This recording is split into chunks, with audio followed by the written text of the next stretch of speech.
It's a cool, overcast day in the Bay Area as we get set for afternoon baseball from the HOU at OAK Coliseum. That is Max Muncy, just called up from the minor leagues, and he's in the lineup today, so he would be making his major league debut. And the youngster Kendall Graveman is looking for his second win. Game 2 of this 3-game series is coming up.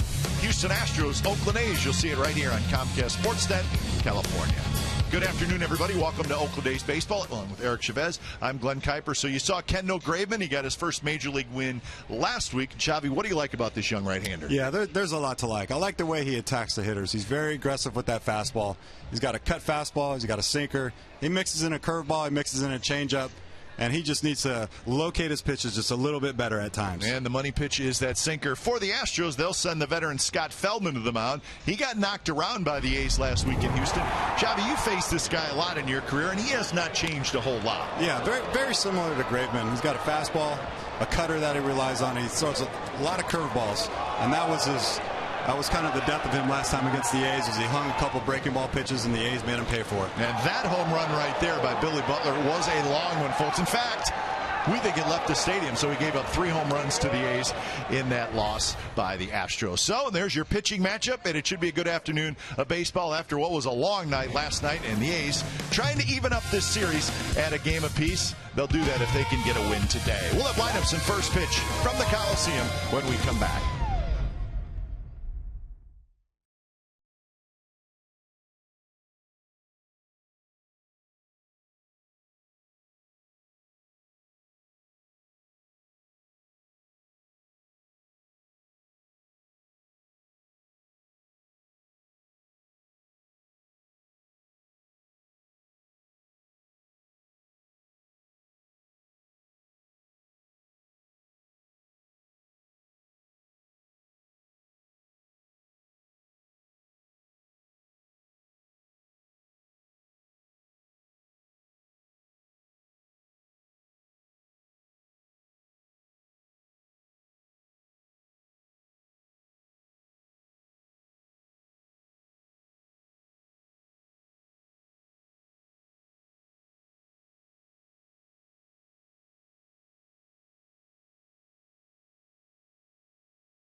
California is brought to you by Jack in the Box.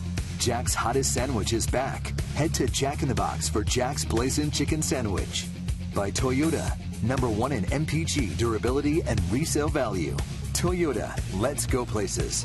And by DraftKings.com. Play daily fantasy baseball for free on DraftKings.com with the official daily fantasy partner of Major League Baseball. Enter promo code SLIDER for free entry.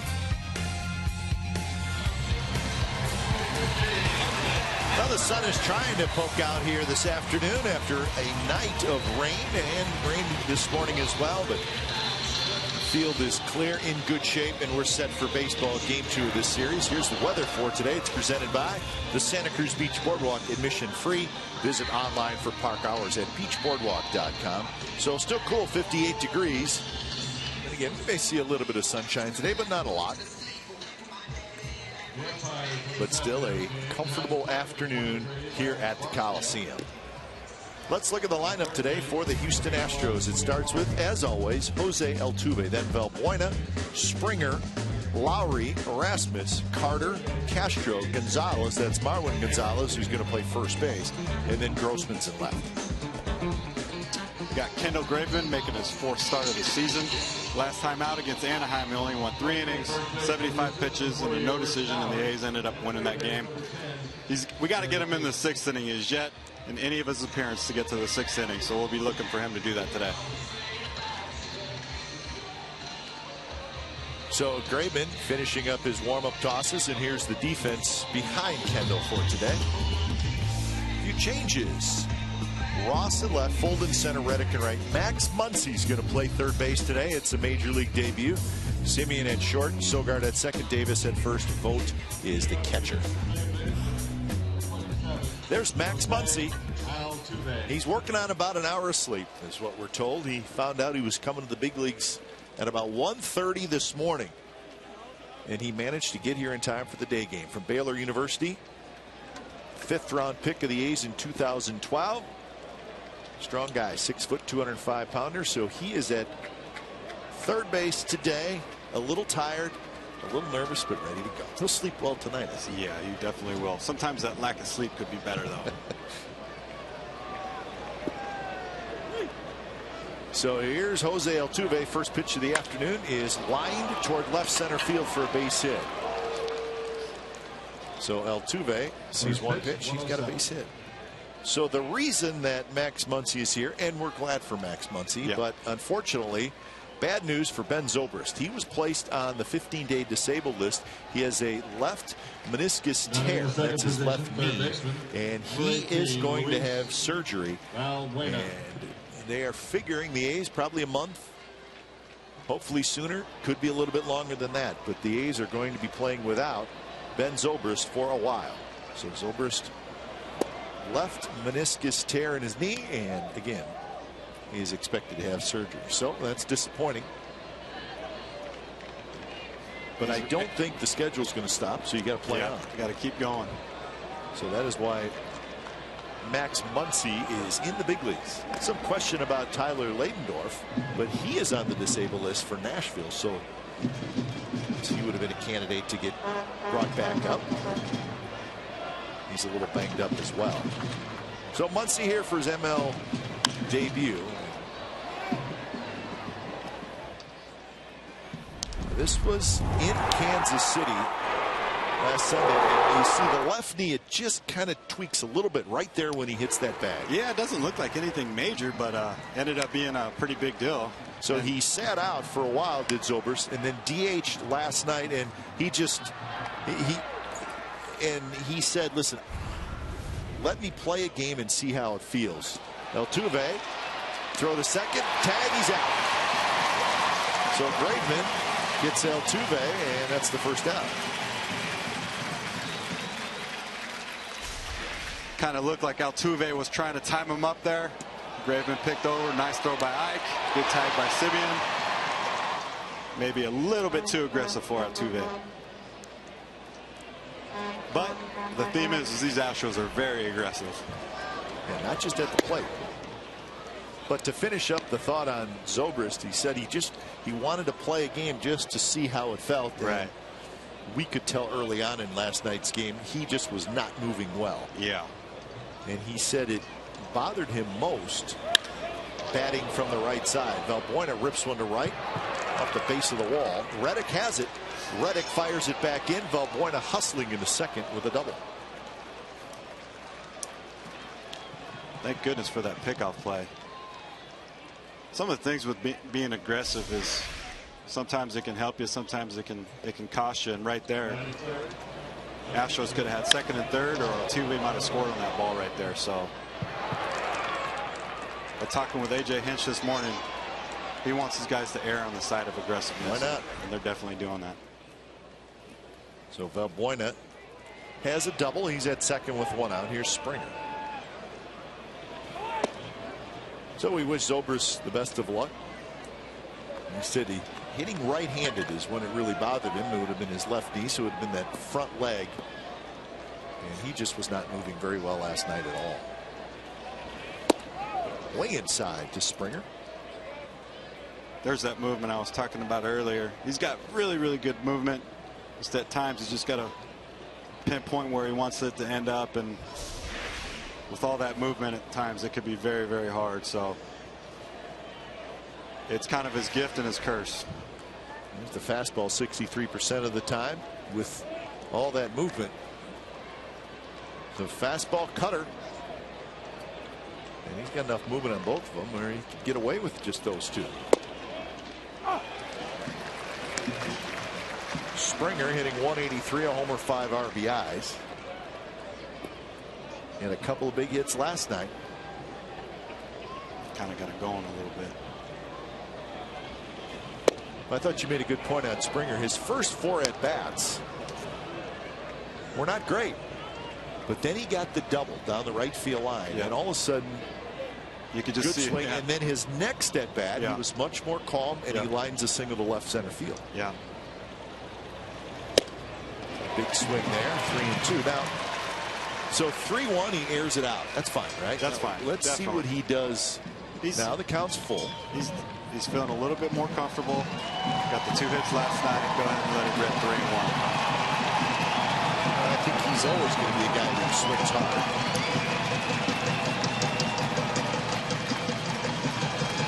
3-2 pitch, shoots one to right field.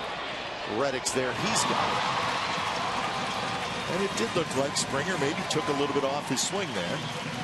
But Graveman gets him for the second out. Yeah, and you can go ahead and be aggressive and swing as hard as you want, but you want the head to be still. See, that's a much better swing. Much better. Under control, head on the ball, let it get deep. If he does that, he's going to be a very good player. He is going to be a good player. I think early on he's just been trying to come out and jump out of the gates a little bit too hot. So 2 outs. Here's Lowry. Lowry was 1 for 5 with the run scored. He also was walked intentionally last night. Crazy game last night. No score through 9 innings. Ends up being a 5-4 Astros win. Astros had 11 hits last night. 9 singles and a couple of doubles.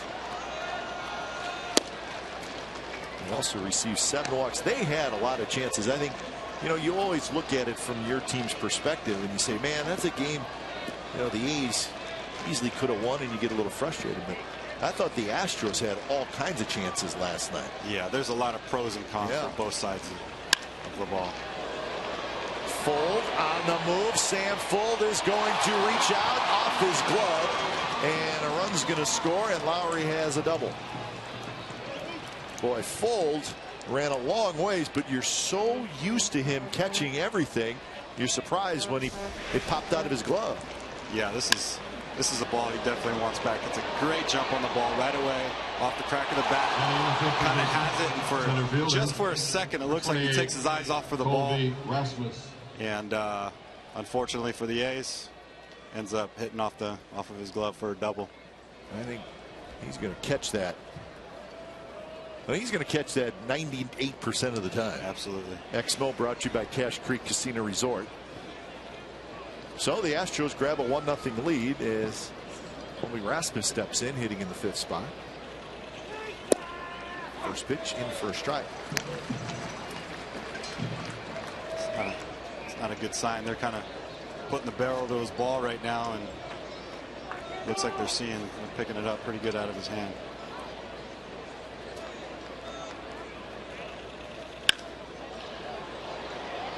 Shallow left field. Ross coming in. He's got inside, retired. A run on 3 hits for the Astros. So bottom of the 1st coming up. Astros with an early lead.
So the A's lineup today has Fold in center, Simeon the shortstop. Vogt hits third. He'll catch. Butler in the cleanup spot.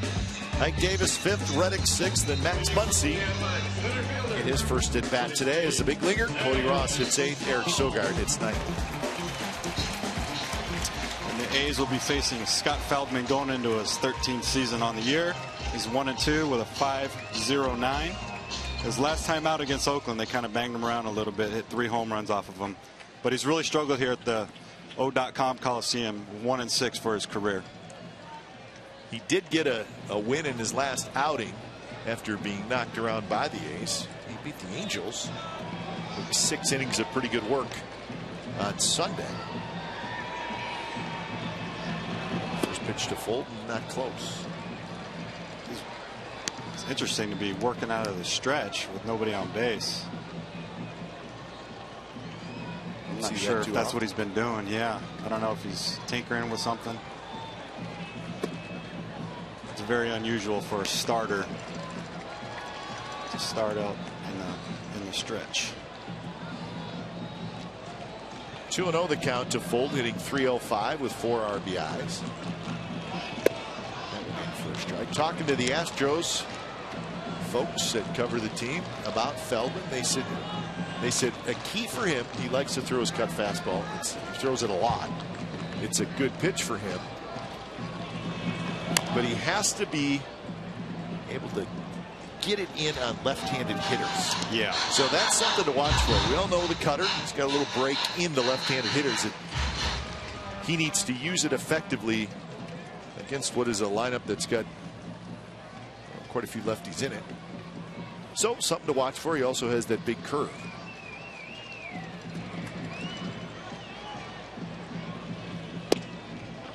Try to backdoor the cutter right there. Just miss off the plate a little bit. So 3-2. Simeon to follow and then Vogt for the A's here in the first.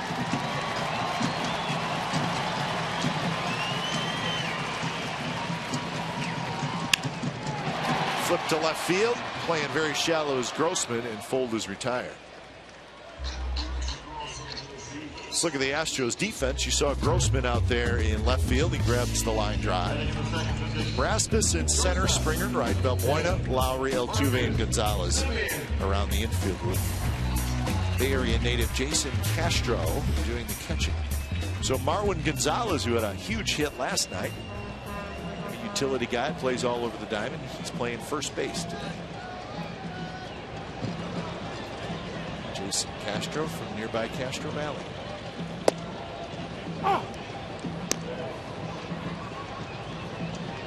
Simeon hitting .279. He's got 3 home runs, 11 RBIs. And the big 2-run home run last night. Yeah, hitting in the leadoff spot last night. First time he's hit leadoff this year. He's generally been down in the order. Today hitting second.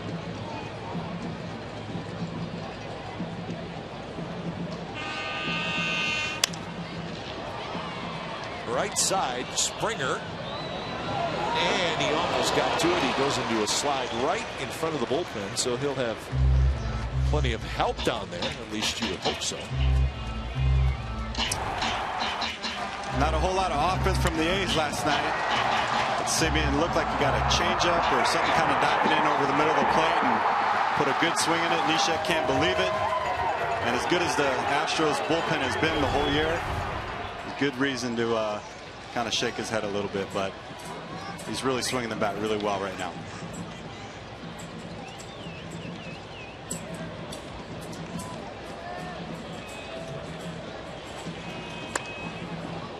Little flare, shallow right center, but Altuve is able to get back and make the catch. So Simeon is retired. 2 outs.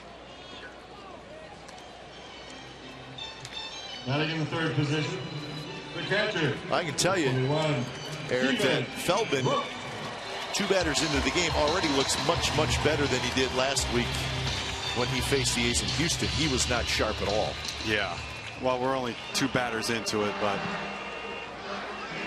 he was kind of all over the place. Had some trouble making quality pitches. Gave up 10 hits in 5 innings.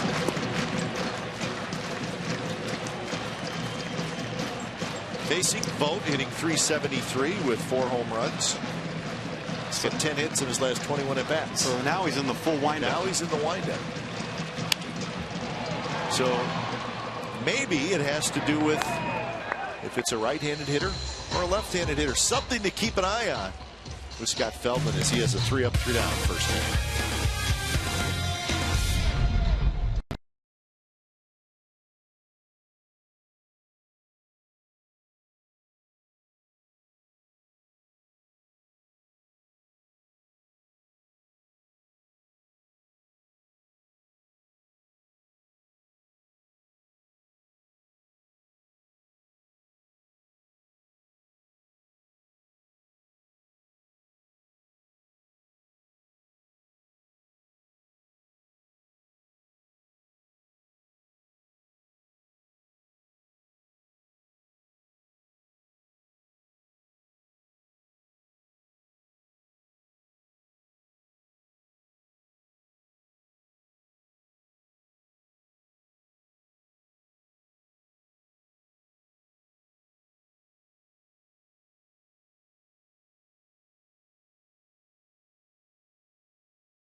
Pitchers duel last night against Kazmir and Keuchel. A couple of very good left-handers. Kazmir didn't disappoint.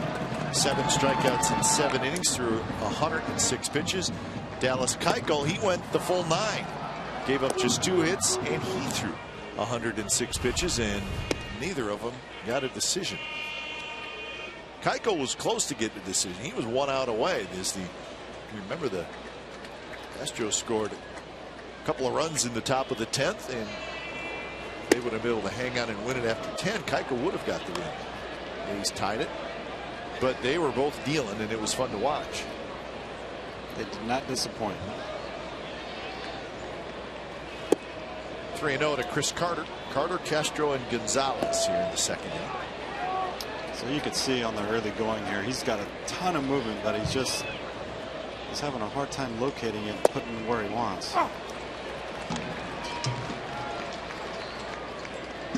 Shift is on for Carter. He's Sogard playing behind second base, a step onto the outfield grass. And that looks like a good pitch. So Carter with a 1-out walk. A little bit more on the breakdown. 4 strikeouts, 2 walks for Keuchel. 7 strikeouts, 3 walks for Kazmir. Keuchel just had a little better control of his pitch count than Kazmir did.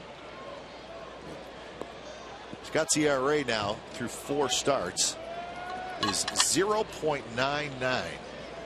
So he is off to a great start.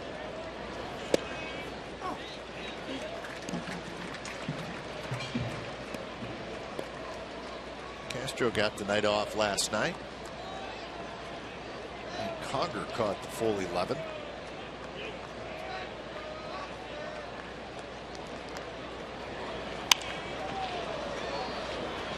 Cody Ross comes in a couple steps, and Castro is retired.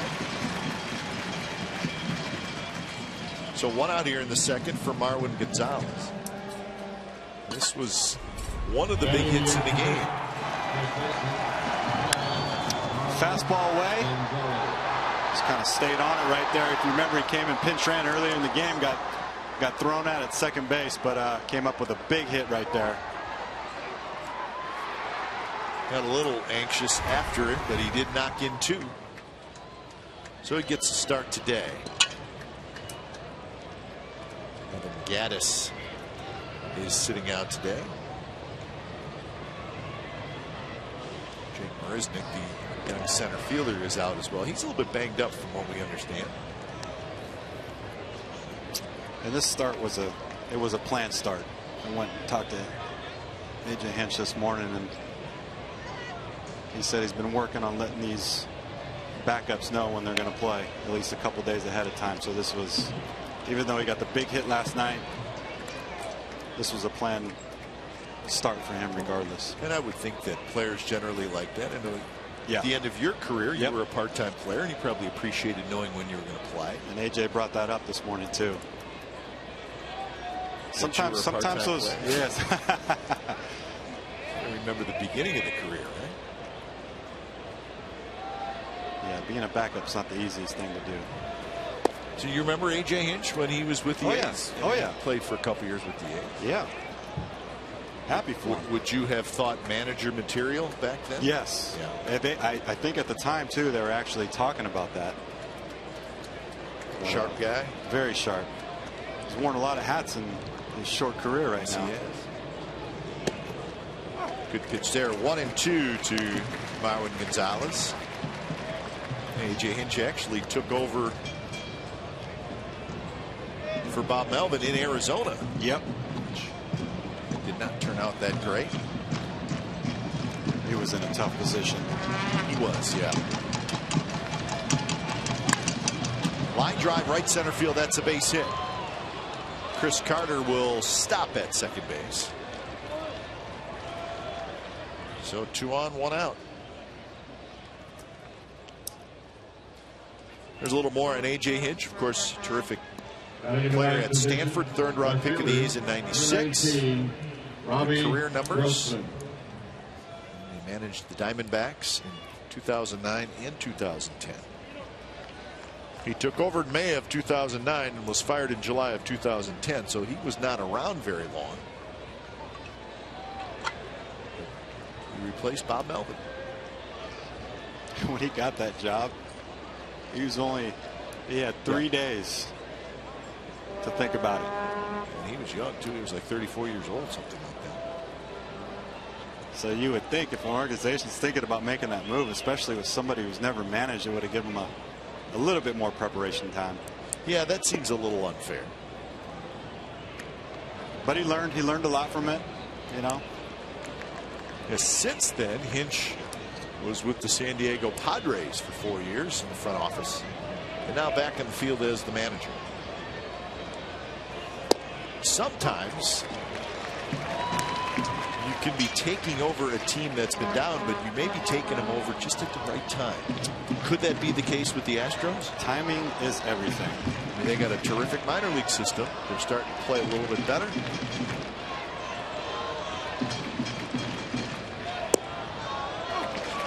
Grossman didn't like the call, so 1-2 the count. What happens is when you put a couple losing seasons back to back, you got to capitalize on those first round picks, and that's what's happening. Well, they're hoping that, yeah. Carlos Correa, the young shortstop, supposed to be a can't miss player. He's getting closer to the big leagues. Mark Appel, the pitcher from Stanford. Just a couple of big name prospects. They're playing some pretty good baseball. And a swing and a miss, so a pitch down and in. So Graveman gets his first strikeout.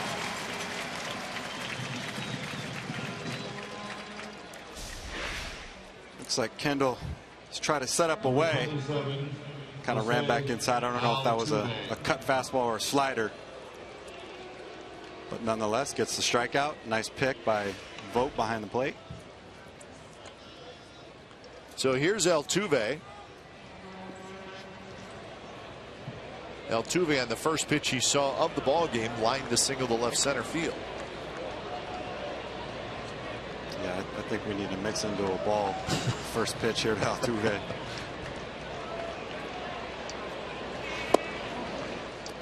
So the streak goes on. Jose Altuve has a 28-game hitting streak against the Athletics.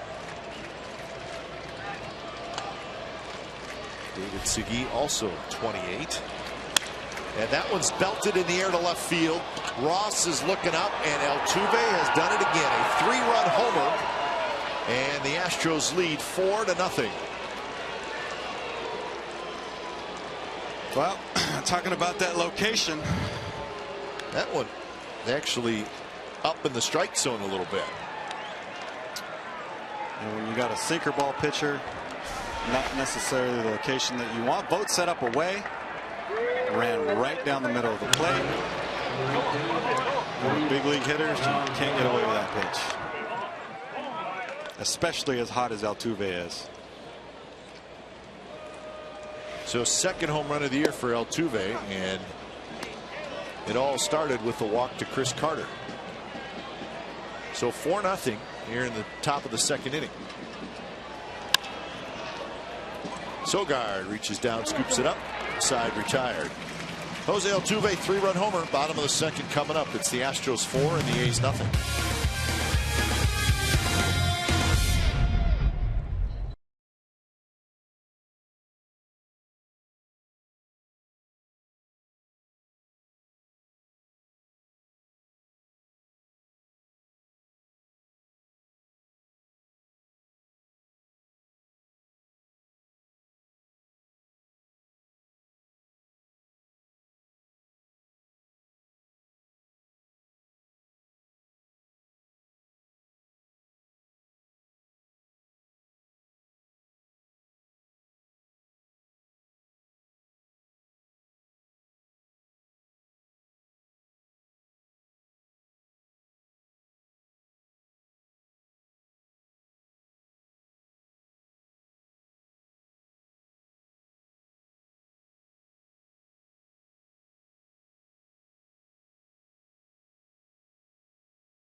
Athletics Baseball. Log on to CSNCalifornia.com as A's insider Joe Stiglitz provides wire-to-wire reporting of the A's 2015 season.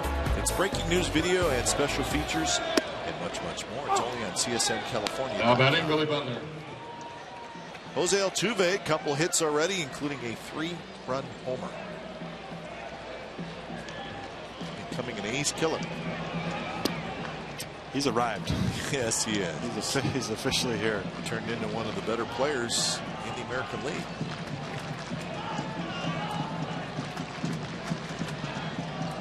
One and one to Butler. And now 1-2. Butler hitting .343. He's got 3 homers, 12 RBIs.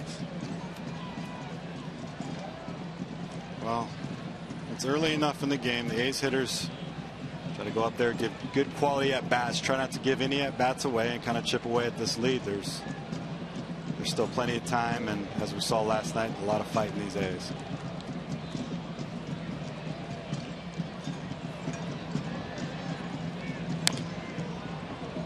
So the count stays 1-2. This was that long home run that Butler hit in Houston out, Feldman, and if you watch, it sails right through those light stanchions and out of the stadium. There's a kind of a grove of trees right outside that wall, and it's probably still laying out there somewhere.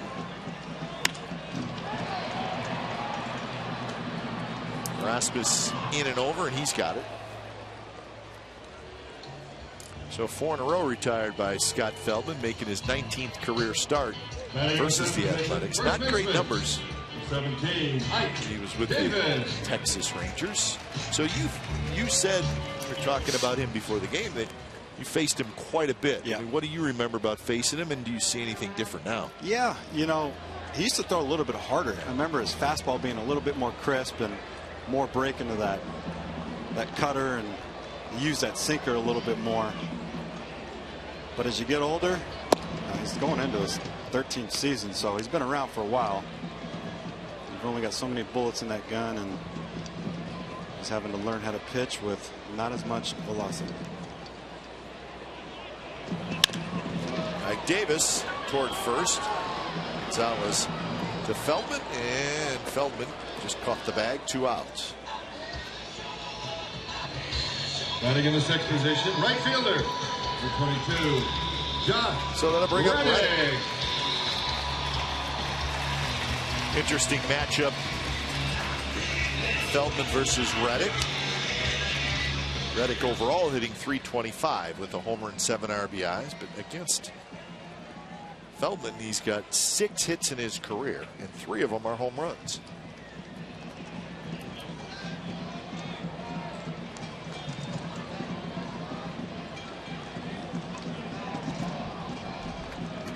Reddick decided today that I'm going to go with the Soggy Sox. It's a good look. I like it. I like it. Yeah, Soggy Sox.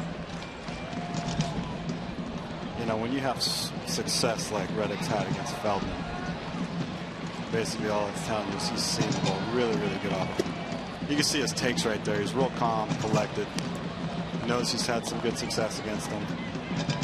So he's feeling pretty comfortable in the box. So if you're a hitter, you are always aware of who you've had success against. Oh, 100%. And vice versa. 100%.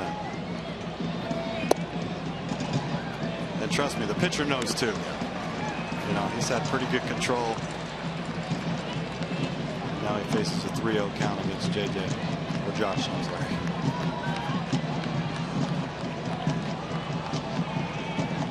Pitch cuts inside off the plate, and it's a 4-pitch walk. So there's your first base runner.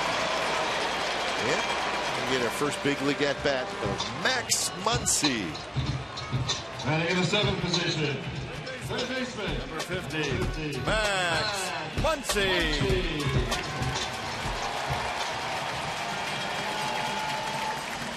So Muncy steps in. See, he's powerfully built young man. Yeah, the A's 5th round pick back in 2012. Attended the Baylor University. A converted first baseman. Yep, plays first and third. Last year in Double-A, 122 games, he hit .264 with 7 home runs, 63 RBIs.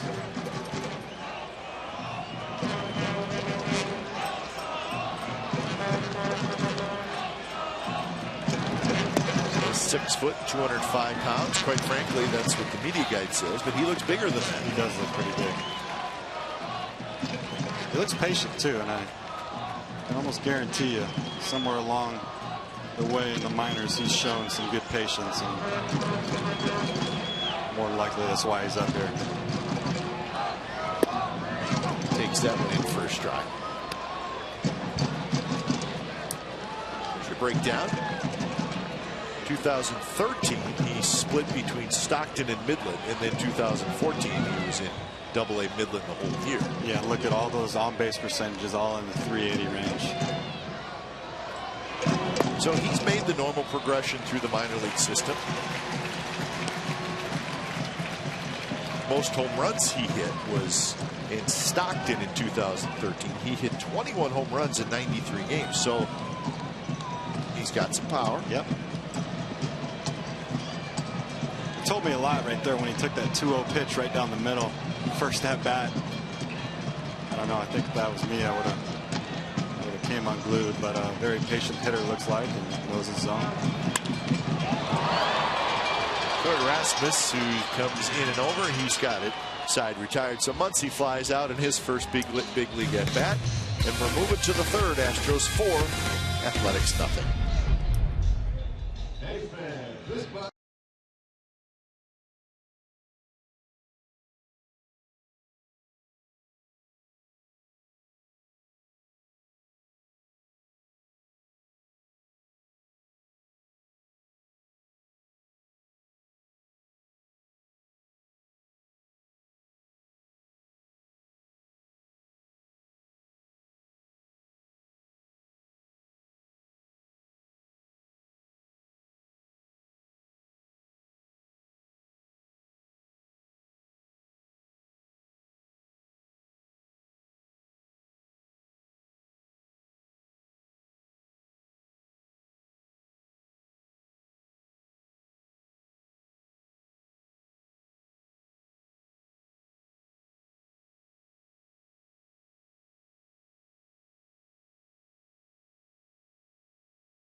The emoji t-shirts.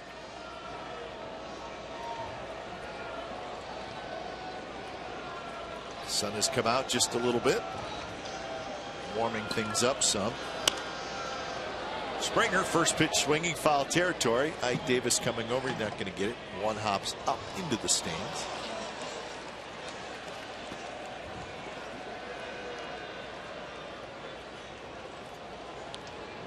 Kept his beer, got the ball.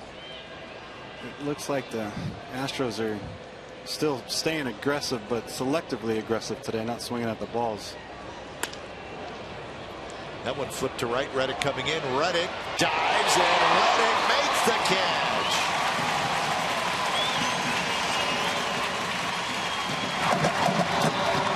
Gold glove play for Reddick. Looks like Springer got jammed there a little bit, and Josh had one step back, comes in, makes a nice diving catch. Looking good in those socks. Keep your eye on the ball. Well, Tumble. it may sound funny, but I think he had that the whole way. Yeah, but you never want to take it for granted. It's kind of laid out there. Like the first inning, we thought Sam Fold had that one ball under control too. But I think the difference there was Josh Reddick kept his eyes on the ball the whole time. 1-1 to Lowry. Now 2-1.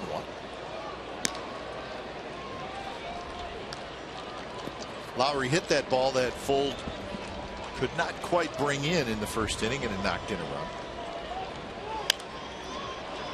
And Sam has caught everything this year.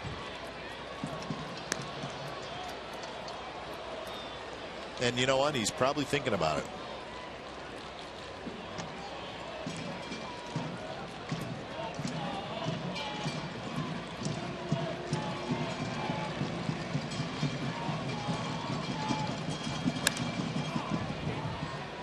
Into the air where Simeon backs up. Got the shades on. And he makes the catch. Follow the Athletics all season in 2015 with the MLB.com at-bat, the #1 app for live baseball.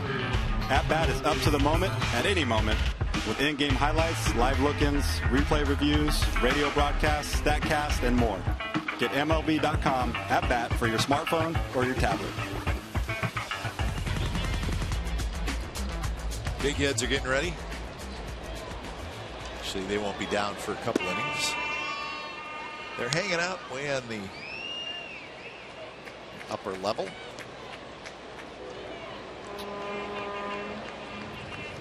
The breezeway up there. That one's driven to right. It's hit well. Reddick turns around and he plays it off the wall. He's got it, gets it back in quickly, and Rasmus has to stay at first with a long single. Well, that went from what looked like it was going to be a home run to a single. Yeah, had a little bit of topspin. Ball just kind of stays right there down the middle of the plate, and Rasmus puts a good swing on it. Unfortunately, that ball bounces right to Josh. We're watching BP, and sometimes when the ball hits those numbers, it can bounce anywhere. So Josh played it well, held him to a single. Very good play.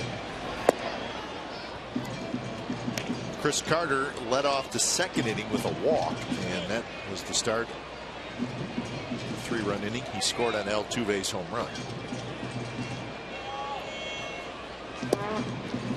Sinker misses inside. 2-0. Didn't miss by much. Graveman 47 pitches now here in the third inning.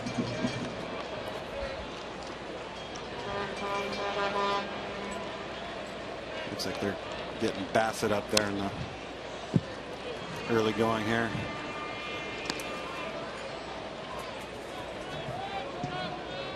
Graveman has given up 6 hits so far. 1 walk, 1 strikeout. It is indeed Bassett.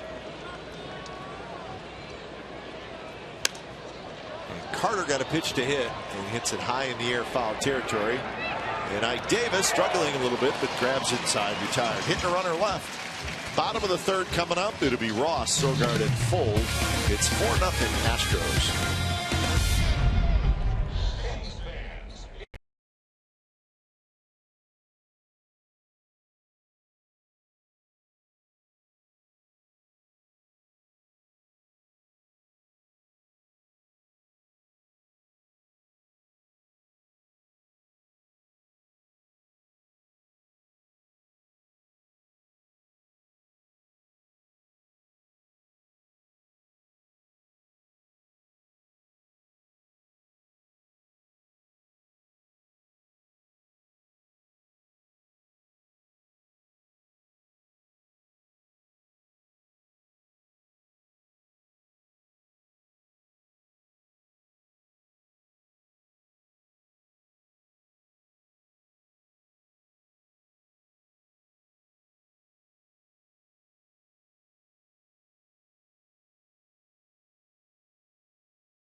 McDonald's, a look back at the career of my partner this weekend, Eric Chavez. 13 seasons with the A's, 6 Gold Gloves. And when it was all said and done, one of the best third basemen in Oakland A's history.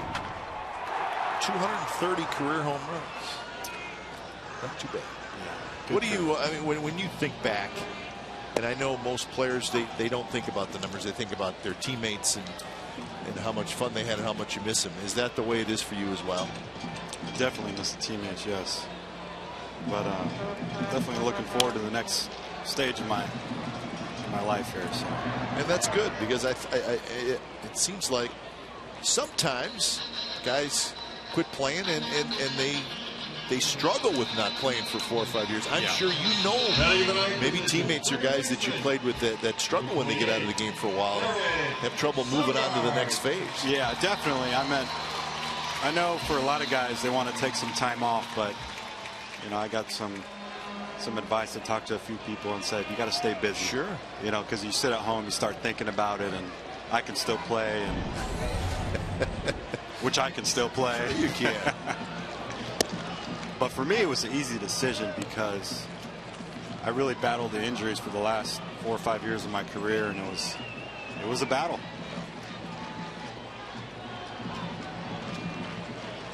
Had a lot of fun though. Sogard on the ground.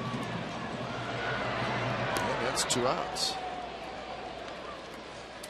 Our cold hard fact today, brought to you by Frost Brewed Coors Light, has to do with those Gold Gloves. And gloves in Major League Baseball history for third baseman. Brooks Robinson with 60, Mike Schmidt with 10, Scott Rowland with 8, and then Xavi, Buddy Bell, and Robin Ventura with 6. That's a good group to be on. Yeah, I think if anything, I'm most proud of those Gold Gloves because a lot of hard work put into that. And we've heard the story so many times. And it's still very interesting to me that when you first came up, you were not a confident defensive player. There were times where you just really did not want the ball hit at you. Yeah, really would have never noticed that sitting up here watching you, because you turned into such a great third baseman. But it wasn't always easy for you. No, I definitely had to work at it and put in a lot of hours, and obviously the help of Ron Washington, and something definitely I worked for. 1-1 to Fold. That one bends around to play 2-1. And you played on some great teams. Great teams. I think looking back at it, the opportunity to be competitive for a long stretch of time was, every year we kind of had an opportunity to win. So is there disappointment sometimes that you guys never won, because you had some really good teams when you were with the A's, and for some reason it just, that first round always got you guys. Do you think about it still sometimes? Not until you just ask me. I won't ask you again. But yeah, we felt like we should have at least one of those years. But I know players who got close to winning a World Series, never did it, and they say, yeah, I think about it a lot. And it makes me mad that I didn't. Well, just the opportunity to go to the World Series, you know, that kind of missed out on. But good pitch. Fold strikes out. That's the first strikeout for Scott Feldman, and Feldman is sharp early in this one. So the Astros leading 4-0 through 3 innings.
Baseball on Comcast Sportsnet California is brought to you by Prism. Now your team can collaborate at a whole new level with video walls from Prism. Learn how at prism.com.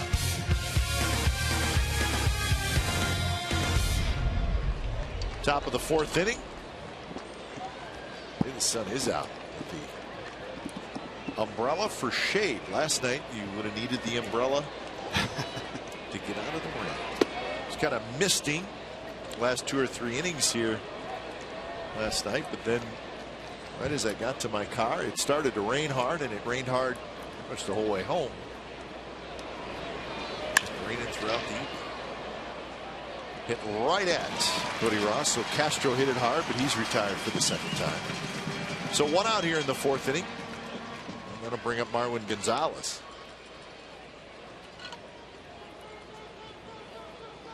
Now batting. If Kendall can settle down here, needs a couple easy quick outs, get up some confidence going.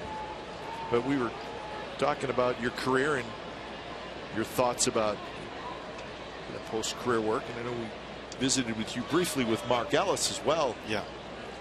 On opening night, and I know you're good friends with Mark Ellis, very sharp guy, and sounds like he wants to stay in baseball as well, but maybe take a little time off and decide what he wants to do. It's got to be strange, though, to all those years, middle of February, you go to spring training, and all of a sudden, you're not in spring training. Right. That has to be a weird feeling. Yes. But, like Mark said, alluded to a little bit, doing some traveling, some things he's never been able to do before. So 2 outs as Gonzalez grounds out. And that'll bring up Robbie Grossman. Now batting. Well, you get to see your Robbie Grossman. Your 3 kids grow up, and that's probably the most important thing to being around. Yes, very fortunate. A lot of practices.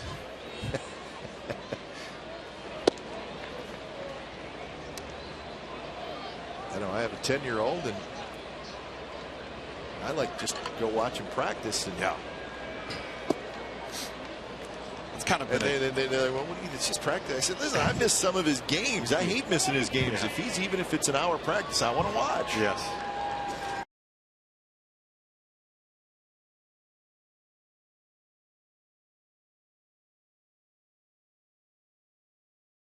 Bottom of the 4th coming up. Simeon, Vogt, and Butler will hit for the A's. They're trailing 4-0.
On Sunday, May 17th, when the A's take on the Chicago White Sox, 15,000 fans will receive a pair of branded mustache socks driven by Chevrolet.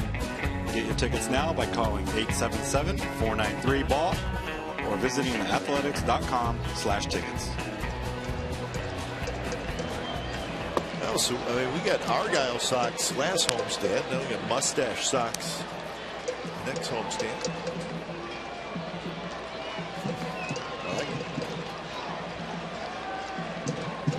We'd like a couple hits too. So would Bob Melvin.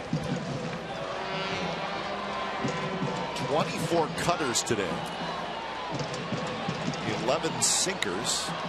4 curves, 1 change. So he's got that big overhand curve. He just is not throwing it very often, and he probably feels like he doesn't have to. So we mentioned early on, his cutter has to be quality on both sides of the plate, but even more so to left-handed hitters. Well, he hasn't a lot of hit yet, so it must be doing what he wants it to do.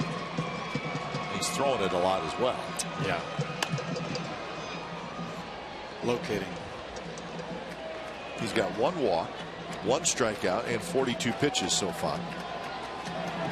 No hits. No hits.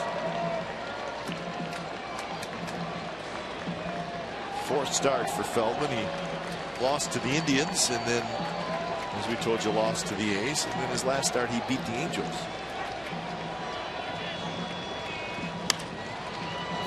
So he's just pouring that cut fastball in there at 89, 90 miles an hour. Well, whatever he did last start, he definitely learned from it. Yeah. I think you expect that from a guy with 13 years in the big leagues. That's what's good about having veteran guys, though, guys that can make adjustments throughout the season, and knowing you're not going to have your best stuff year round. You got to be able to finagle around the lineup. Strike 3 called. Simeon heads back to the dugout. Yeah, kind of got, I don't know what Marcus was looking for right there. Kind of a fastball right down the middle. 21, Steven. And he might have been looking off speed right there. So 1 out for Vogt. And the Astros signed Feldman going into the 2014 season. And they gave him a really nice contract, 3 years, $30 million. And at the time, you're thinking, wow, that's a lot of money. And Feldman's an okay starting pitcher. But maybe there's more to it. I mean, maybe the Astros are thinking a veteran starter to go along with a bunch of young guys. Maybe this guy can help us in more ways than just wins and losses. How many games he wins individually. Yeah, definitely how to go about a routine and how to eat and how to sleep. Sure. You got a bunch of young pitchers. Vogt flips one to left, and he's going to have the first hit for the Athletics.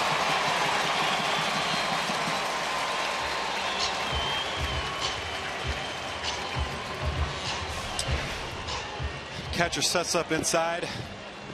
Looks like he tries to get that cutter in there and got too much of the plate, and Stevens stayed inside of it, hit it down the line, and the A's are finally on the board with the first hit.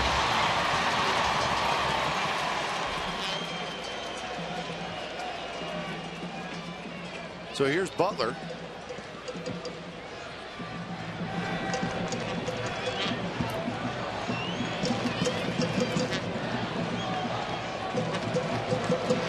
Butler hit a fly ball to center field in the second inning.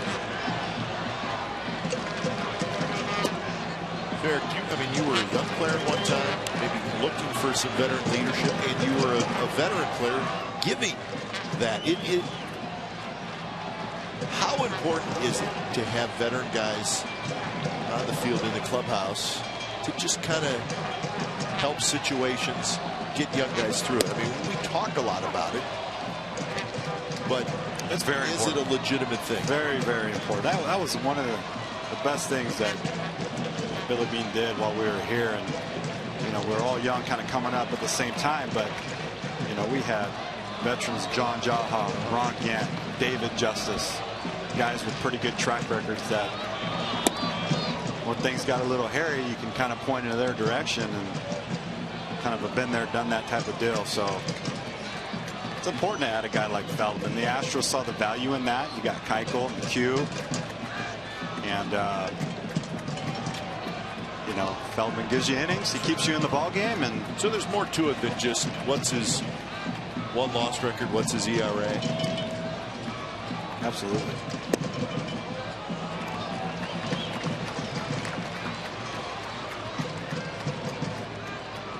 It's finding that right mix is what's difficult, I think the A's are kind of having a little bit of adjustment to that with all the moving pieces and kind of losing their 3, 4, 5 middle of the lineup. Trying to figure out their identity as a team right now. I remember talking to a scout one time, and he said the best mix for your 9 position players to have 3 young players, 3 guys in the middle of their career, and 3 veterans. Right, and then you'd have it covered. And you don't see that very often anymore. The game's going young, which is a good thing, but it's kind of why you see a lot of inconsistent play at the level right now, and guys are learning how to be a big leaguer at the big league level without any veteran leadership, and that's a tough thing to do for a young guy. Yeah, you think about the Chicago Cubs, and they have an unbelievable amount of young talent. I mean, we're talking about guys who have chances to be stars. And you know what?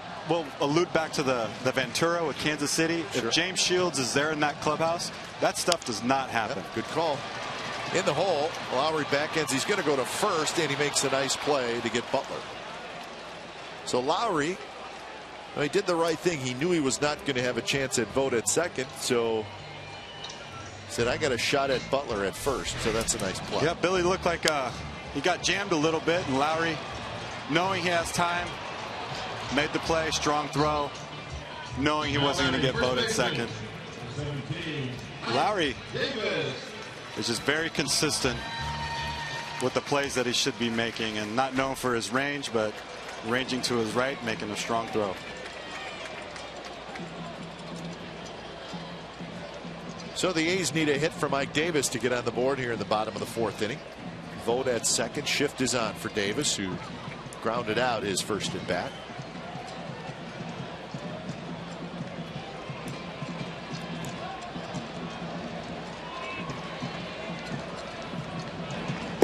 One of those situations where the infield is shifted to the right side, but the outfield is really playing Davis to hit the ball the other way. Yeah, I mean, that's an extreme outfield shift. Yeah, but that's pretty typical of the shifts here. And basically what they're saying is when he hits the ball up in the air, he's going to hit it either the middle of the field or opposite field, and when he hits it on the ground, he's going to pull it to the right side. So it's pretty typical of the shifts.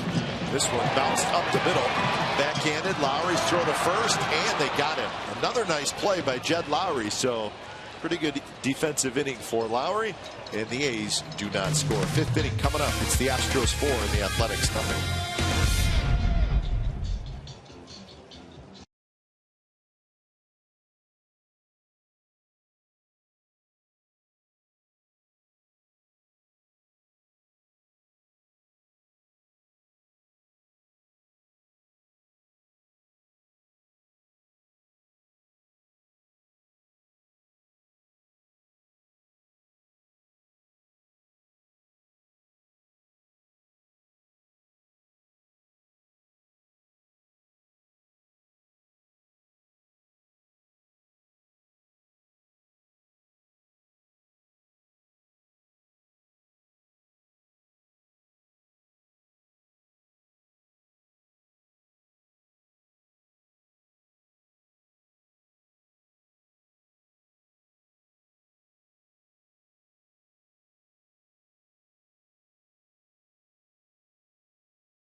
Tries to close out their series against New Orleans. Coverage begins with Warriors pregame live at 4 p.m. on Comcast Sportsnet Bay Area. Fitz, JB, and Roz, they'll be there to watch it with the folks who have been there from the beginning of the year. Also available to stream live on CSNBayArea.com and NBC Live Extra. So that's game 4 of that series, with the Warriors up 3-0. Yeah, they are ready. They're going to head home right after the game and get settled in. Simeon with a nice play. Throws in time. Altuve's out. 5 in a row retired by Graveman. Altuve obviously hitting the ball in the barrel again, and that play right there by Simeon, all with his footwork right there. Kind of saw he was going to get that in between hop and played it into the long hop, made it a easier play, and set his feet, made a nice little throw. 1 out for Valbuena, who doubled and scored in the first, grounded out in the second. Shows bunt, and it's a strike. I think as the season goes on, you're going to see, or we're going to see, Simeon make some really good plays. Well, I think he can handle the shortstop spot defensively on an everyday basis. He's made a few errors this year, but that's going to happen with a young guy. they're errors where, hey, okay, a little concentration, but he has shown the range to be able to go left to right, and he's been able to make all the type of plays you're going to have to make as a shortstop. Yeah, he's got all the tools. Exactly. Definitely. It's at this level, it's all about consistency and making those routine plays. And like I alluded to earlier, he's going to make spectacular plays. Physically, he's very gifted, strong arm. Nobody's going to get that one. And Springer is very fast. Springer digging for second, and he'll stop there with a 2-out double. So Springer starting to put together some good swings. Well, we knew this was going to happen. I mean, they came in here as a team not hitting very well, and Graveman trying to go away, and he got the pitch where he wanted it, maybe a little bit too much plate, and like that double yesterday down the right field line, he stays on it, hits it in the right center gap, and he's looking a lot more comfortable in the box. He is. And that's a bad thing for the A's. Sensing a hot streak coming from that guy. Yep. Here's Lowry. Lowry 1 for 2 with an RBI double in the first.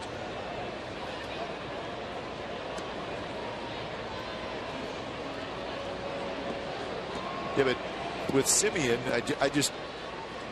I have not seen a specific play this year where you've said, you know what, I don't know if he can make that play. Right.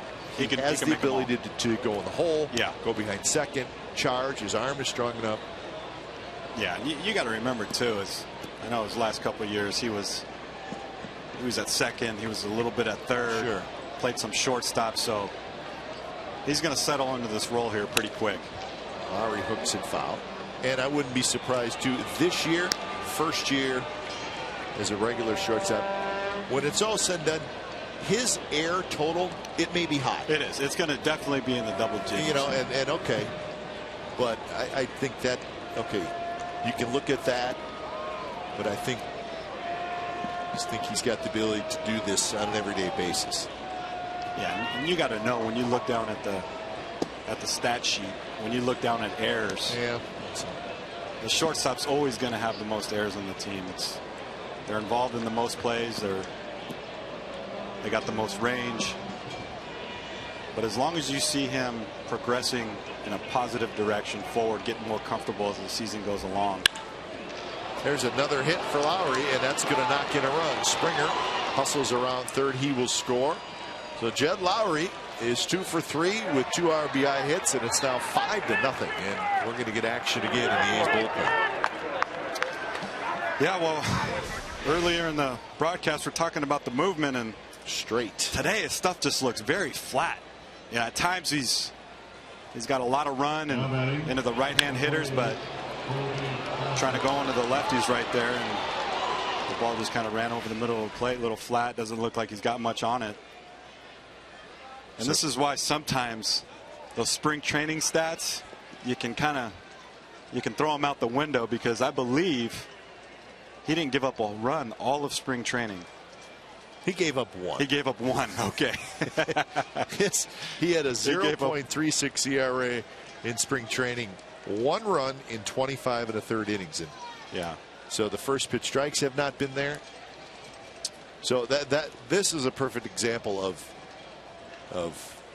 as much as you want to get excited about what somebody does in spring training. Yes. You just don't know. Yeah, you got to be careful. And they're obviously very excited about what they saw from him, but you know, when you come up here to the big league level, things start to change a little bit. And you know, that first outing I saw him, he looked a little amped up. Yeah. You know, very good stuff, very encouraging, but just missed over the heart of the plate just too much. And let's not forget, he just a couple years in the minor leagues, so not a lot of time down still there. Very young. Yeah. Last year at this time he was in single A. Correct. Sinker is low. 1-0 to Colby Rasmus. And I promise you, those numbers that he's had, he's at every level he's been at, he's dominated. And then even going into spring training, you know, he kind of dominated there too. But once you get into the season, it's a completely different story.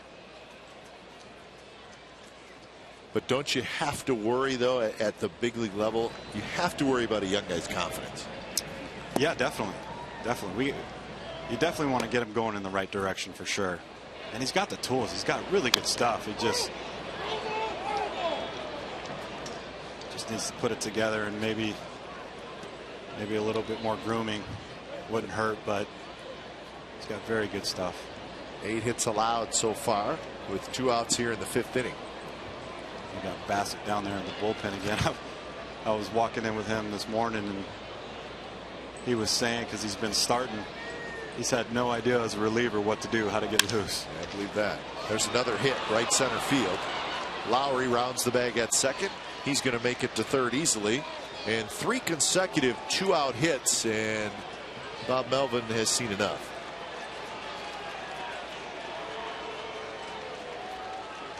Yeah, it wasn't from the get-go. He wasn't very sharp at all.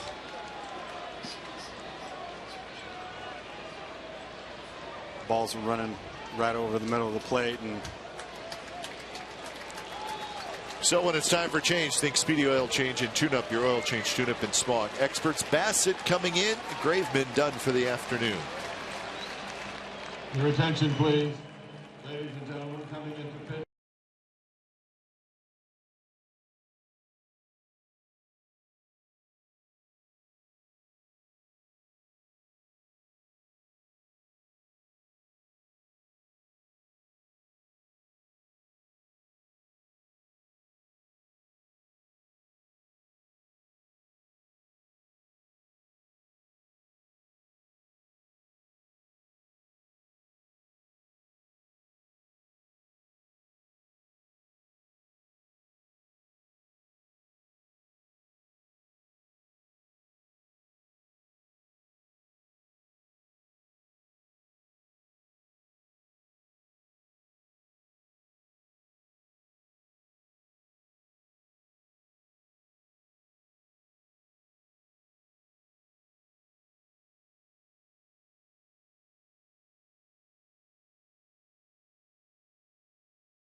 For Superhero Fireworks Night, when the A's take on the Chicago White Sox.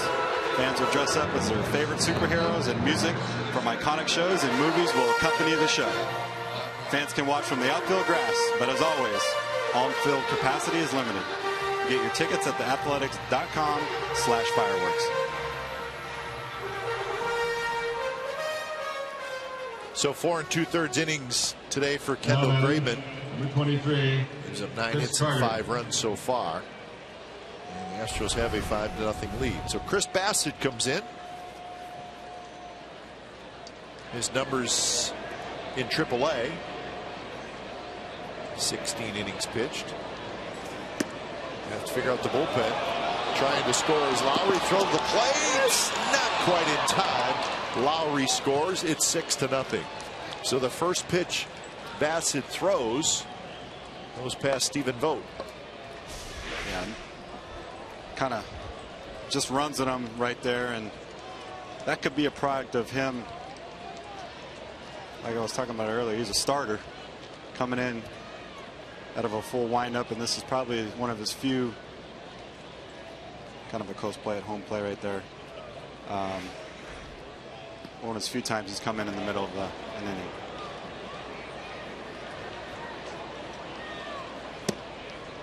In for a strike to Carter.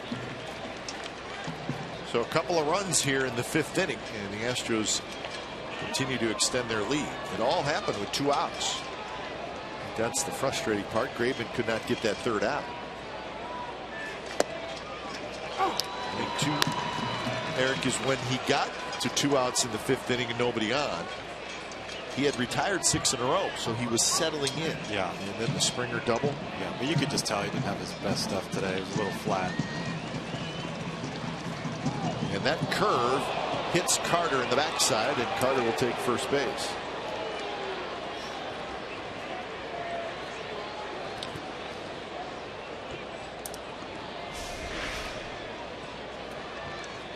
So you can kind of see he's just kind of overthrown a little bit. Number 15. Maybe a little Jason amped up, and Castro. it's the first time he's been coming out of the bullpen. So see if he can settle down here in these next couple pitches. Here's Castro.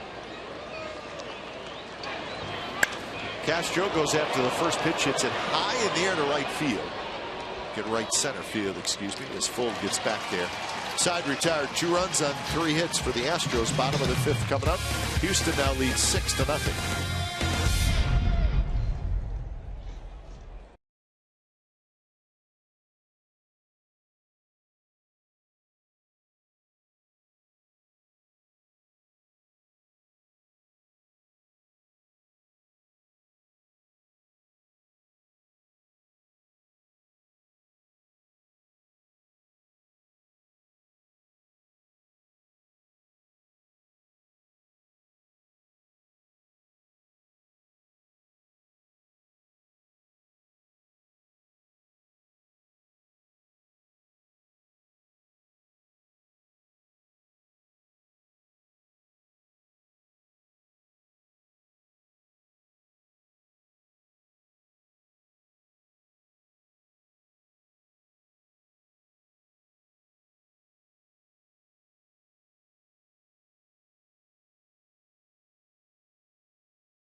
Mobile game changer for today. Last night in the 10th inning, a huge hit by Reddick. Down 2 outs, 2 runners out, and he goes to the left center field gap. Vogt is able to score. Reddick thought about ending this game by himself. He tried. Hey, why not? Tried to get the thing over with, but he was tagged out. But that is our T-Mobile game changer. Quite frankly, I was thinking about that play today. But yeah, you stay at third, okay, but you could see what Reddick was thinking. A, the grass is wet. The pitcher's got to chase the ball around behind home plate. Yeah, I thought it was the right move. And quite frankly, the pitcher and the catcher made a pretty good play. They did exactly what they needed to do. Because the pitcher's got to get to the baseball. There's a scramble going on. Grass is wet. Mud, warning track behind home plate. You know, the catcher's got to get turned around. Right. So he could have fell asleep easily. I mean, there's a lot of things that could have went wrong defensively trying to get Reddick, but the Astros were able to get him at the plate. But you could sort of see the reasoning by Reddick for trying to finish the game right there. Definitely. I don't blame him. I was talking to him and Gallego this morning about that play. And yeah, Gag said the same thing. He's okay with him going. Yeah, and Reddick looked at him. He goes, "Were you telling me to stop?" Last night he didn't even know, and I kind of chuckled. I go, "Well, even if he was, would you have stopped anyway?" I don't think so. I think he was going to go no matter what. Big hit though. Big hit for Josh. Finally got to Gregerson.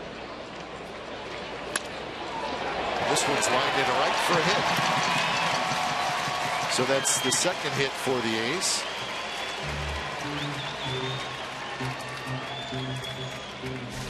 Looked like something off speed here. Yeah, that curveball. And now batting third baseman. You know, when you've had success against a guy, like I said, you're seeing the ball a lot better, and he was out in front, but able to keep his hands back and put the barrel on the ball.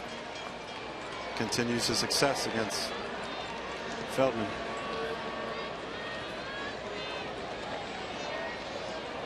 So that'll bring up Max Muncy for his second at bat. His first at bat as a big leaguer, he hit a fly ball to center field. If you're just joining us, Ben Zobrist placed on the disabled list today. He's got a meniscus tear in his left knee. He is going to have surgery, and he's going to be out for, estimate is 4 to 6 weeks. So be in that area somewhere. So the A's will be without Zobrist, and that's why Muncy is in the big leagues. He was called up. You kind of commend Ben a little bit, because I think in the back of his mind he knew there was something really wrong, and I think you're probably right. He gave it kind of every shot to get out there on the field, and unfortunately we'll be out for a little bit.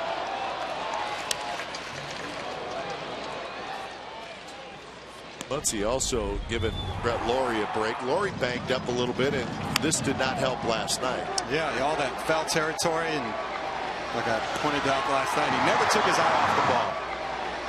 But eventually, that mound is going to come into play, and I think that's kind of why he went down to his knee and hit the side of the mound and stuck with it, and pretty good play. He just plays so hard, Larry. Man. Foul tip, swinging strikeout. Muncy is retired. Third strikeout. Scott Feldman. So Laurie's going to get his first day off, and yeah, he's a little bit of a walking ice pack after the game right now, which sporting the guns too. Look at that. That's right. I like to do that too. Get your fist under your bicep there and push it up a little. He doesn't have to. I like to really push it out, and I think it just it gives people, it's false advertising on my part. Lawrie doesn't need to do that. He's good to go there. Yeah. Really good shape. It's a good off day for him. He's done a good job. Played really hard. A little banged up, so it's a good day off for him.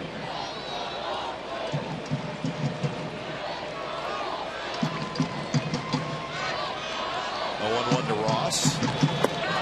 Sinker low from Feldman. We got to get Cody going here. I talked to him a little bit this morning about trying to take the ball the other way. He's been kind of pulling off the ball a little bit. And when Cody's going right, he's hitting line drives to right field, so he's going to make an attempt to get back to that. And he's 2 for 19 so far. And we've seen Cody Ross a lot, and you played with him. And there are times where he gets a little pull happy. Yeah, and when you go to a new team, you want to do something cool, and you want to impress somebody, and hitting's a very difficult thing, and it's about getting on that roll, getting consistent. But you kind of start small and you work your way up.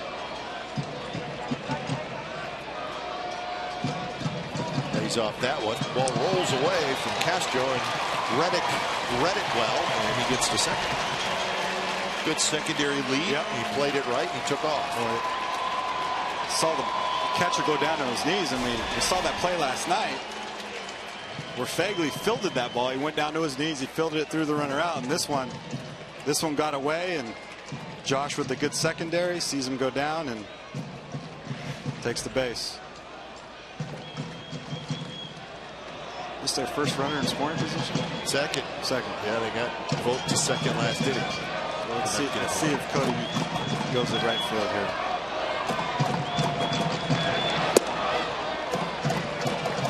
So now it's full count. 68 pitches for Feldman. You got to ask Cody to show you the pictures of his surgery. It's something else. Yeah, really? It's something else. The hip surgery? Yeah, very, very ugly.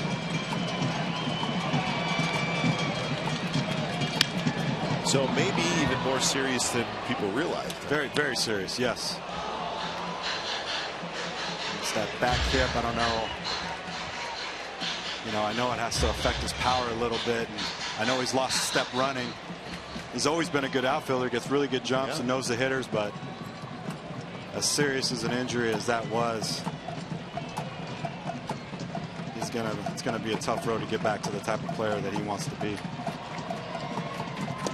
And a curveball kind of hung up there, but Ross swings and misses. So the struggles continue for Cody Ross. 2 outs now. Kind of a hanging little breaking ball or cutter or slider. Kind of a good pitch to hit, and you know, if you stay on that ball and just try to punch it to the right side, even if it's a ground ball to the right side, you give yourself a chance. But he kind of pulled off and swung through it right there, and he's frustrated. Yeah, very frustrated, as much of the A's players are today, A's hitters at least. So Sogard will step in. 4 strikeouts now for Feldman and just 1 walk.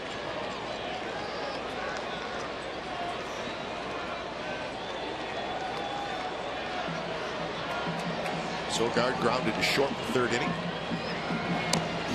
Bunts and foul. Well, last night, remember, the A's through the first 9 innings had just 2 hits. Now they had 6 hits combined in the 10th and 11th inning. But the first 9, they were quiet. Yeah, they're slumping right now. Good strike percentage for Feldman. You know, they were 1 win away from winning 3 and 4 in Anaheim, coming off a good road trip, and quickly how things change. Sogard bounces one to the right side. In between hop for Altuve. Fires to first, side retired. So Reddick gets a leadoff single, but the A's can do nothing with it. And we're through 5 here at the O.co. 6-0 Astros.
Sportsnet Central. It's brought to you by Hyundai. It's tonight at 10:30 on our sister station, Comcast Sportsnet Bay Area. Tonight's topics: highlights, clubhouse reaction from this game, Warriors Pelicans Game 4 highlights, and then of course full post-game reaction from New Orleans, the site of Game 4, Warriors Pelicans. Kelly Johnson, Henry Wolford will host. No highlights yet from this game for the Athletics. They trail 6-0, top of the 6th inning. Chris Bassett came on the last inning in relief of Kendall Graveman. Graveman ended up giving up 6 runs in 4 2/3 innings. Let's see how he does getting a clean inning here, getting a start fresh here. Kind of looks like Clippard a little bit. Yeah, he does. If he just kind of glanced down there. If he put glasses on, then he would really look like Clippard. Simeon grabs the line drive. Gonzalez is retired, 1 out.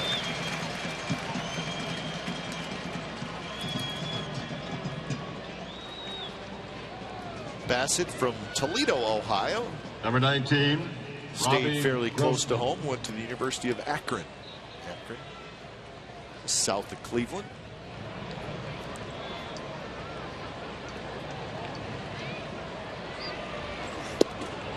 Fastball outside at 95 miles an hour.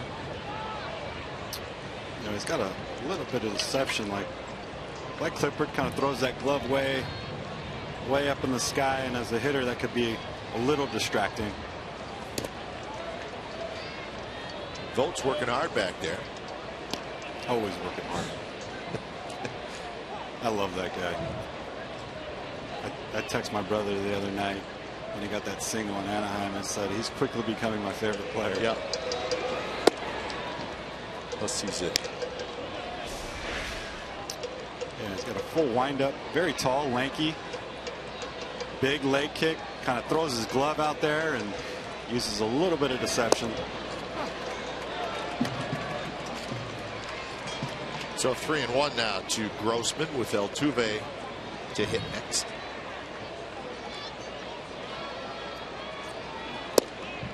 And a low strike called, full count. I talked to AJ too about Grossman and that 3-0 pitch that he swung at, and kind of alluded to the same thing. He goes, I want to let these guys play. You know, let's err on the side of being aggressive. And then Grossman chases upstairs and he strikes out. So Grossman 0 for 3 with a couple of strikeouts today. Number 27. So he had a 3-0 count, battled back, fastball up out of the zone. Maybe that little deception in his windup had something to do with that, but he looks a little bit more comfortable starting the inning fresh here. Careful. Be careful. Grossman almost got hit with the bat coming back out after that. Slammed it in. It wasn't the helmet's fault. I think he's mad at the umpire, to be honest. No, he's swung at a ball. That's what he's mad at. Altuve pops it up. So Bassett has a very nice inning as the Astros go quietly in the top of the 6th. Bottom of the 6th coming up. Top of the order for the A's. They're trailing 6-0.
Rewind. Altuve has been hot the whole series. Graveman tried to go with a cutter away, left it over the middle of the plate, and as hot as that guy is, he didn't miss his pitch. And Feldman, I don't know what he did to make the adjustments from his last starter versus the A's, but he's definitely a different pitcher tonight. He's on his game. And the A's need to try to get something going against him here. Find out what's possible with AT&T. Call 1-800-PICK-ATT, mobilizing your world.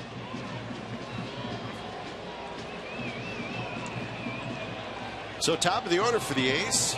Maybe a chance to get something going here. Fold a line out and a strikeout. And the first pitch grounds it to Gonzalez. One hop. First baseman grabs it. And that's out number 1. So Feldman now 5 1/3 innings of shutout baseball as he just continues to roll along.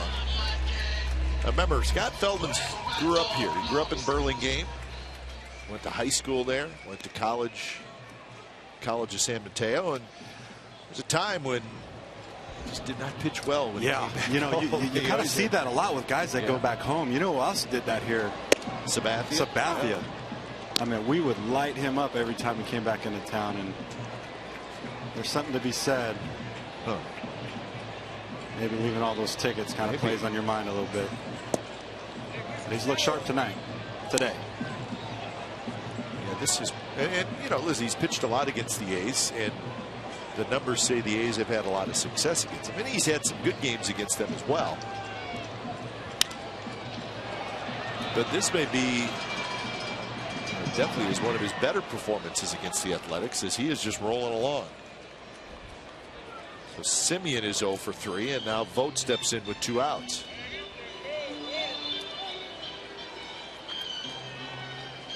Yeah, it's kind of hard to figure out what he's got going out there. It doesn't, the radar gun's not lighting up, and for some reason the A's just can't put the barrel on the ball. And we talked about momentum in baseball, and definitely the A's are struggling a little bit to score some runs. They're searching for momentum now. Yeah. Vogt takes a strike on the outside corner.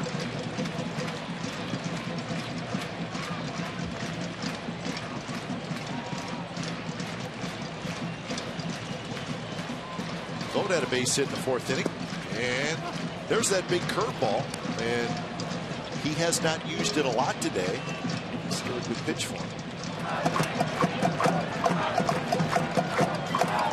28% of his pitches last year were curveballs, which were most in the American League, second to Sonny Gray. He hasn't needed it today. No, he has not.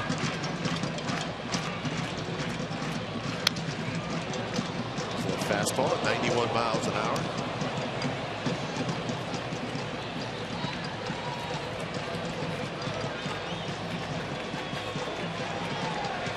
Vogt single in the 4th, Reddick single in the 5th. Those are the only 2 hits for the A's.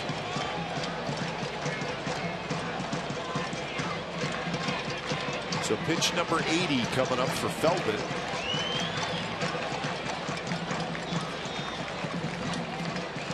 That breaking ball again. This time Vogt watches it drop out of the strike zone.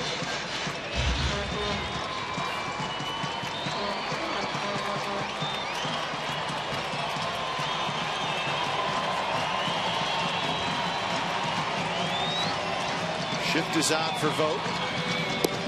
Strike 3 called on the outside corner. Fastball at 89 miles an hour. So 5 strikeouts for Feldman. He's retired 6 in a row, and we're headed to the 7th inning. Still 6-0 Astros. Ladies and gentlemen, it's time for the Sox Hall of Fame.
presented by Kelly Moore Paints on Tuesday, May 12th, when the A's host the Boston Red Sox. 15,000 fans will walk away with his green and gold fleece blanket that pays homage to Sean Doolittle's signature pose. Get tickets now at athletics.com/tickets.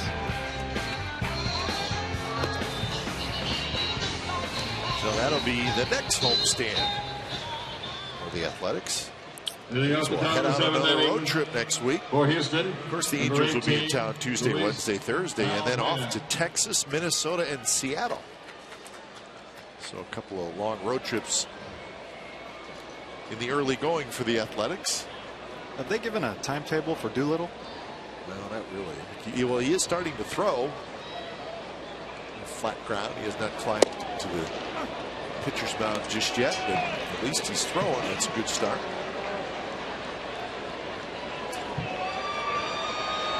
Jared Parker pitched on Thursday night, his first rehab start. That's good news. Belted to right. But Reddick got there and he dropped it. And now Valbuena's going to have to hustle the second. He was not running hard out of the box. And Reddick just dropped it. So that's going to be an error on Reddick. Yeah, let's see if the I don't know if the sun played a little factor in this. Got the glasses on, just kind of nonchalants it, and he wants that one back for sure. That's why in this game you never take nothing for granted. So Valbuena ends up at second. Here's Springer, who swings and misses. So error number 18 by the A's, and that's too many. They got to clean that up a little. In the last 6 games, most errors in the major leagues.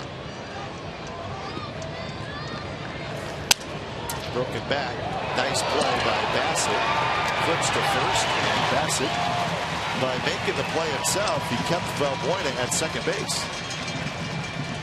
Gets by him. Valbuena is going to go to third. I don't know if George is trying to get him over here, but Bassett kind of runs in that fastball in his hands and lays out for it. And that big frame he's got, I don't know, he's got to be going about 6'6", but kind of lays out for it, keeps Valbuena at second base. A nice play. A very late run on that fastball right there. Here's Lowry.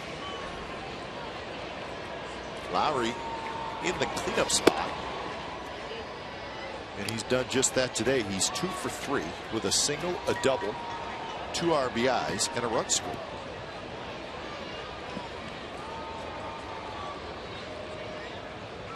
So 3 for 8 in the series is Lowry. Good swing there, fouls it straight back. So suspensions came down today. Did you see the list? Did. Suspensions for that White Sox Royals dust-up / brawl, which was Thursday night. I'll give you the names and how many games they're going to miss here in a minute. One pitch, another good swing, fouled straight back. So it starts with Yordano Ventura, who's been in the middle of way too much lately, but he is done for 7 games. Now this is the action between the Royals and the A's, which really sort of put the A's in the middle of the mix. But then the White Sox and the Royals got into it, and for some odd reason Ventura's been right in the middle of it all. But for the White Sox game, he was suspended for 7 games. Edison Volquez, another starter for the Royals, who in the whole ruckus going on, tried to throw a punch at Jeff Samardzija. Well, he was suspended for 5 games. Yeah, he threw a big haymaker. Yes, he did. Missed, thank goodness. So Ventura for 7, Volquez for 5. I'm not done yet either. Lorenzo Cain got 2-game suspension. And Kelvin Herrera got a 2-game suspension. Now remember, Herrera is still sitting on a 5-game suspension from his situation against the A's. So he's starting to stack up the suspensions, which is probably not a great thing. It's not a good thing. But Herrera, for his involvement on Thursday night, got 2 games. Muncy will come over, but it'll be going into the seats. Now this is what these suspensions that I'm throwing out there are for. And again, Ventura and Sale, and believe me, the White Sox got a couple guys suspended as well. I'll get to those in a minute, but this is where it really got a little weird. And you're going to see Samardzija come blowing in here right there, and then the sucker punch by Volquez. And well, we saw it clearly. That means MLB saw it clearly. Right. And Lowry takes a pitch inside. He walks. Chris Sale got 5 games. Yep. And Jeff Samardzija, who really did not help the situation. Samardzija came flying in. Now batting. And he got himself right in the middle of the whole thing. He was suspended for 5 games. I think they got all the suspensions right. I think they did. So Sale and Samardzija for the White Sox each got suspended 5 games. It's pretty good starting pitchers that are getting suspended there, yes, along with Ventura and Volquez. So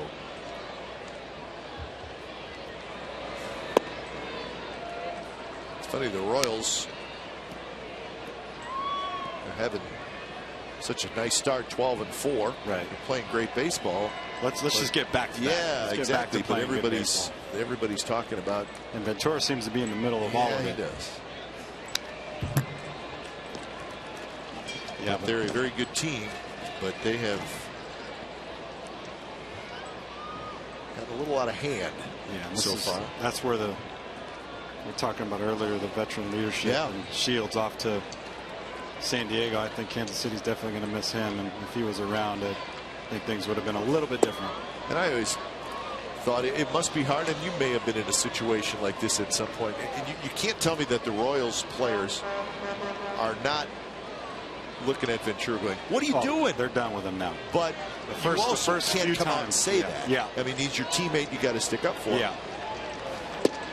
But it's got to be difficult sometimes for these Royals position players who are out there, and they're thinking, listen, you're going to get me hit. Right. If you don't calm down. Right. And you wonder where that leadership is. Who goes to Ventura in the clubhouse and kind of says, hey, buddy, you're going to get one of our guys hurt.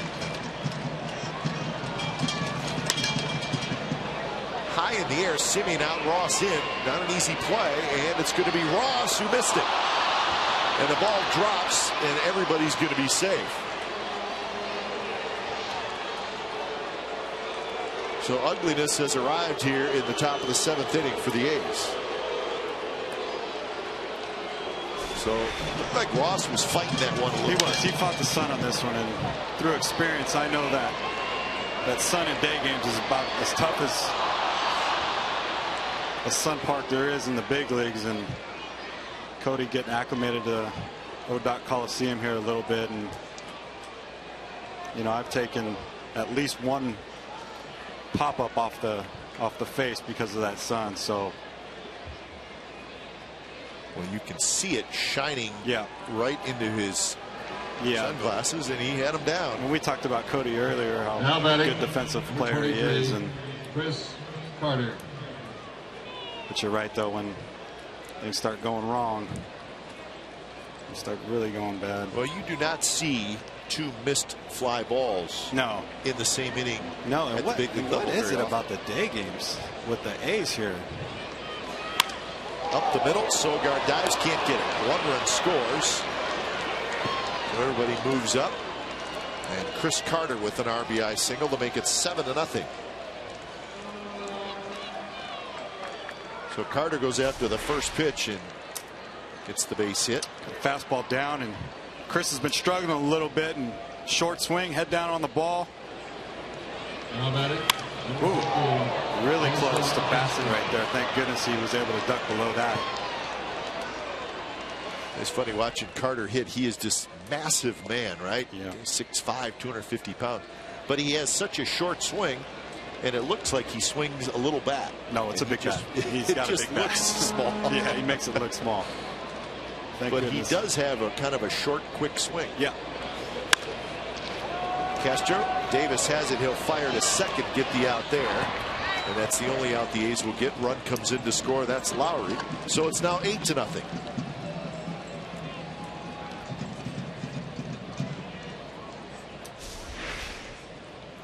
Castro kind of out in front of this one, and Ike shuffles his feet, stays with it, knows he's not going to get two, so he takes his time and makes a strong throw to Simeon at short.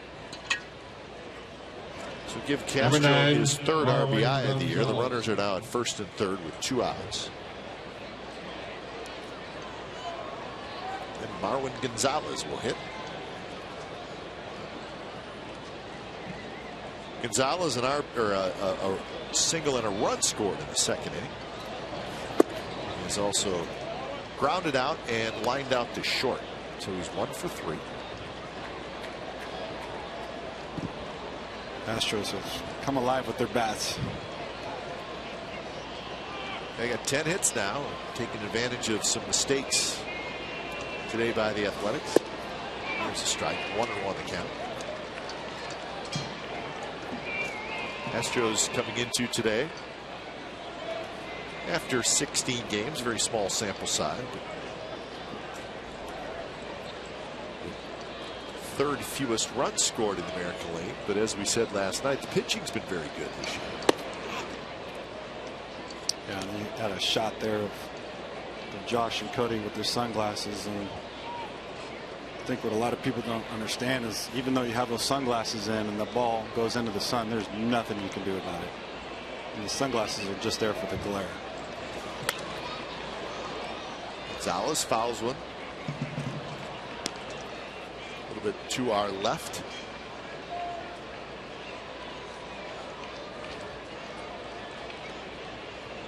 I used to like to wear the flip downs. I had trouble with the Oakleys, kind of seeing through the frames a few times, so I like to stick with the flip downs there. Kind of go old That's right. school. You were an old school flip down guy. Yeah. And a swing and a miss, and that's how the top of the 7th ends. But a couple of runs, a couple of errors by the A's, so 7th inning stretch time, and headed to the bottom of the 7th. 8-0 Astros.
Suite.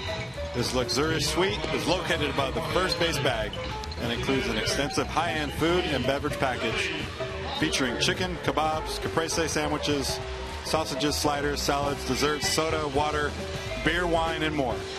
For more information, call 510-638-GO-A's or visit theathletics.com/president.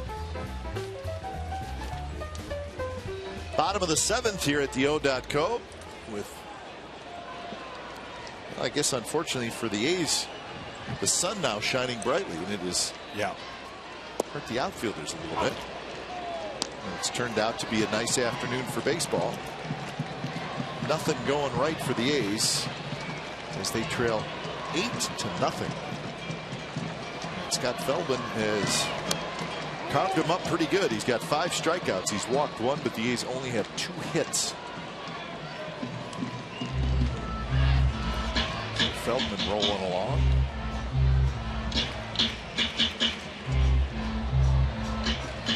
Day games, the sun always shines here, regardless of the weather. You At know, some always, point, even if it's cloudy, the sun will work its way peeks out.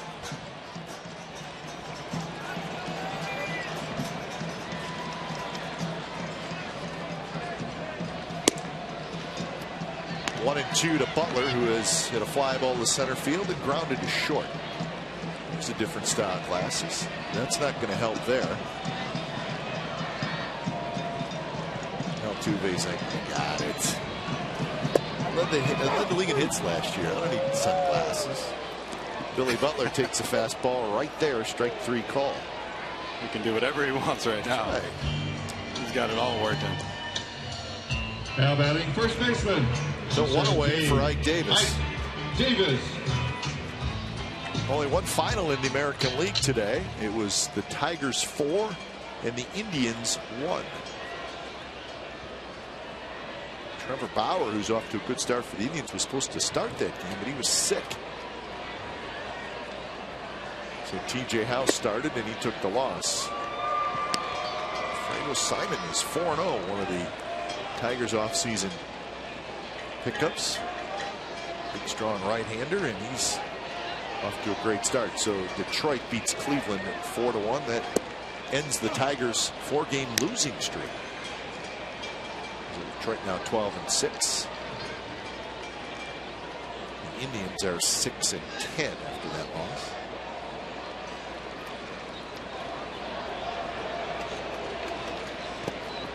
In the dirt with that big breaking ball.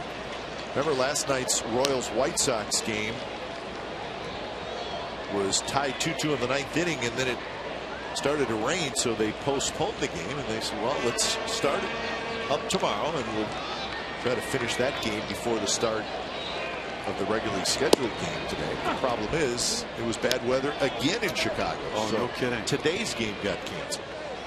So what they're going to do is they're going to start that 2-2 9th inning game tomorrow. Okay. Try to get that over with and then play the regularly scheduled game, but they'll still have a game to make up. Okay.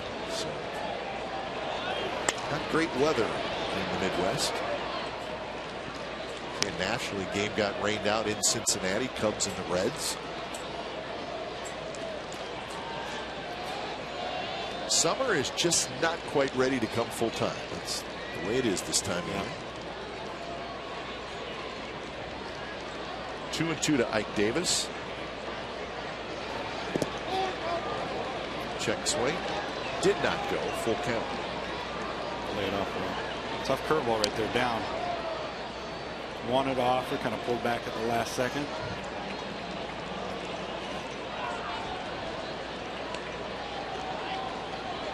So Feldman, pitch number 92 coming up. And he taps it, and it rolls into center field for a hit. He just kind of reached out and flicked it, and with the shift on, he's got himself a base hit. He's got to drive a pitcher crazy. Now batting right fielder. But he knows. The 22, Josh. He knows most of the time Mike's going to try to roll that ball over, but he stays on it and does a good job of hitting it back the other way. And Mike's done a real nice job here for the A's in the early going.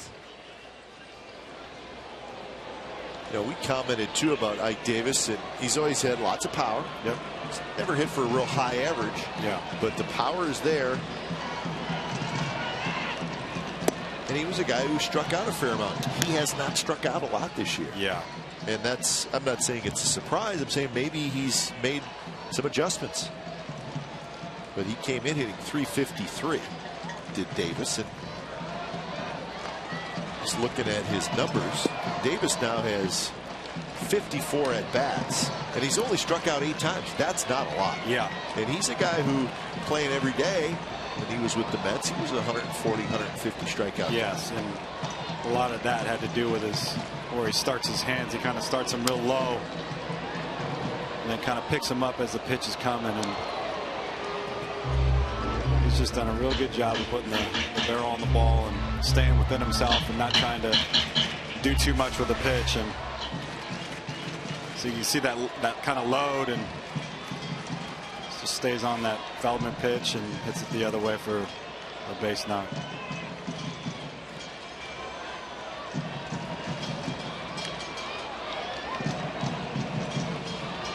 Two-one pitch is high.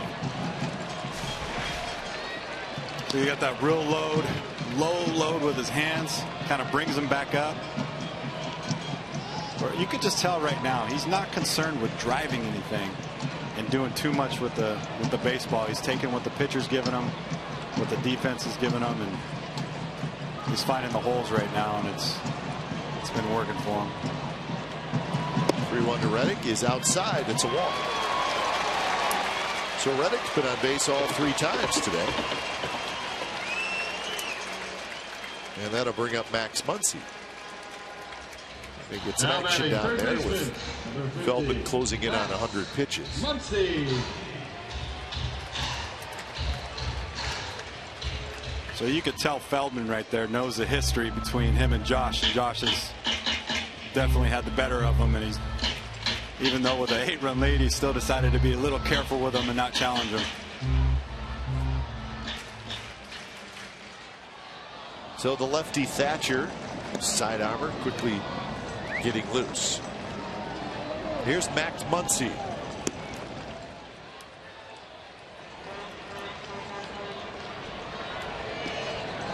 First pitch to Muncy, big overhand curve in for a strike.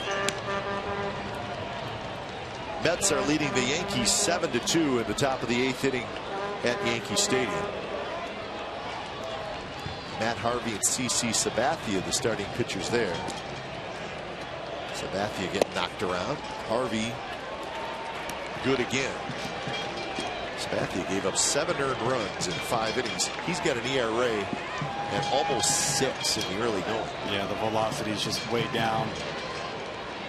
He used to come at you with that 99 and drop that slider back foot and started at you at the lefties, and when you lose that velocity. So there's got to be some concern then in New York with Sabathia. Yeah, a lot. Yeah, and he's had some knee issues and some foot problems, but the drop in velocity is the real big thing. And CC's a competitor. He's going to try to battle through it, but when you have 99 and you're able just to throw the ball right by guys, and then you kind of lose that fastball when you're at 90, 91, it changes the ball game. The Yankees sitting on a 4-game winning streak, but trailing by quite a bit this afternoon. I like Muncy's takes. A lot of times when I'm looking at a hitter, I can tell by his takes about the way he's seeing the ball and the way he's going. And he's not offering and not flinching at any of those balls out of the zone. No check swings. Now, for his first game, he looked very, very comfortable at the plate. 3-1 pitch, and there's a base hit center field. Here comes Ike Davis. He'll stop at third. So Max Muncy has his first big league hit. Congratulations. And it was a good one. A line drive right up the middle. So Marlon Gonzalez, what are you going to do with it, Billy? Guy who cut it off, flips it into the dugout. Billy Butler's up to something already, I imagine. Here comes Coco. Coco's up to no good. Now batting left fielder. Get that ball to Steve Vucinich as fast as you can. Yeah, Max has just looked real comfortable the whole day. Laid off a tough curveball in the dirt, and Feldman comes back, kind of misses over the middle of the plate, and not trying to do too much, puts a nice solid swing on it for his first major league hit. Congratulations, Max. So here's Cody Ross. Bases are loaded, 1 out.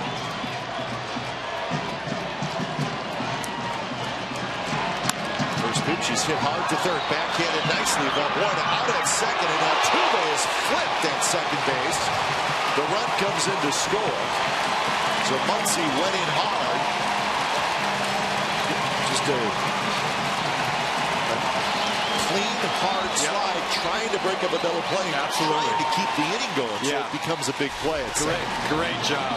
This ball never going to turn this double play. Nice backhand play by Valbuena. Altuve was going to get rid of that ball, and here comes Max right on top of him. Nice job of not letting that ball get down the line. Good throw, right on the money. Max coming in hard, breaking it up, getting the first run for the A's. And that's a clean, hard slide. You know, the only difference between Brett's slide and that one was, you know, Brett had his one cleat up just a little bit, obviously with no ill intention, but it's a very good slide right there by Max and playing the game the right way. So Ross, the fielder's choice, he gets the RBI to get the A's their first run, and they're going to leave Feldman in the game. Meeting is over. No Altuve, let's hope he's okay. Got dumped pretty good at second base. So the runner's now at first and third, 2 outs for Sogard.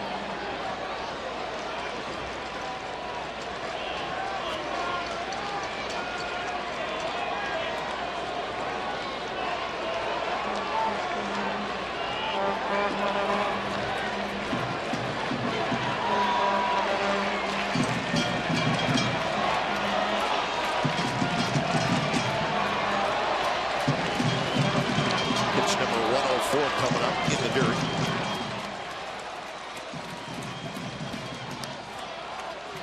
So Fields gets up. He joins the lefty Thatcher.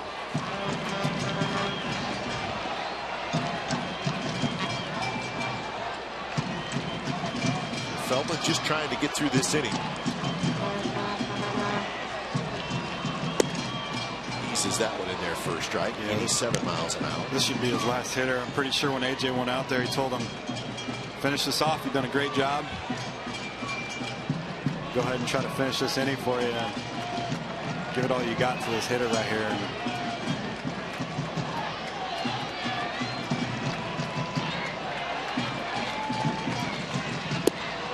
Good pitch there. He drops it right on the outside corner. That pretty much is the difference between this start and the last start versus the A's. His location. He's just hasn't missed over the heart of the plate, and Graveman, that's what he struggled with, was location, and a little flat today. And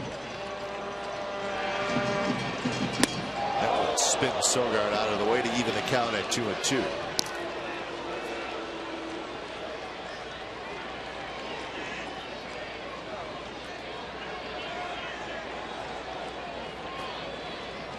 A couple of hits, a walk, and a fielder's choice. A's have gotten a run. I'll tell you what, though, Bueno's made some pretty nice plays. Yes, he has. Third. He's taking some healthy swings. He's playing some good baseball right now.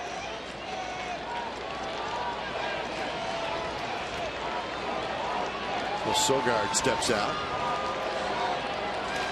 Once again, Grossman, the left fielder, extremely shallow. So is Rasmussen, center.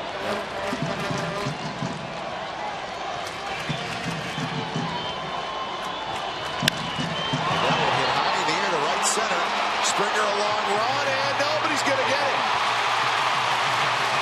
2 runs are going to score, and Sogard is going to have a stand-up triple, and it's 8-3.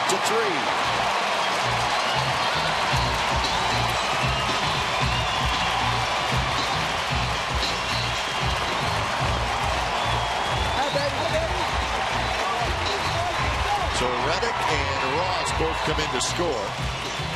Looks like he missed with a cutter there. Sogard puts a nice swing on it. And you could see not only was Rasmus in, but he was way over playing the opposite field. And if he's playing normal depth, I think he's got a chance of running that ball down pretty easily. And AJ making his way to the mound and patting Feldman on the back. It's a good job. We're going to turn it over to our good bullpen now. Your attention, please, ladies and gentlemen. So 6 2/3 innings for Feldman. When it's time for change, think Speedy Oil Change and Tune-Up. Your oil change, tune-up, and smog experts.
Sportsnet California is brought to you by Toyota.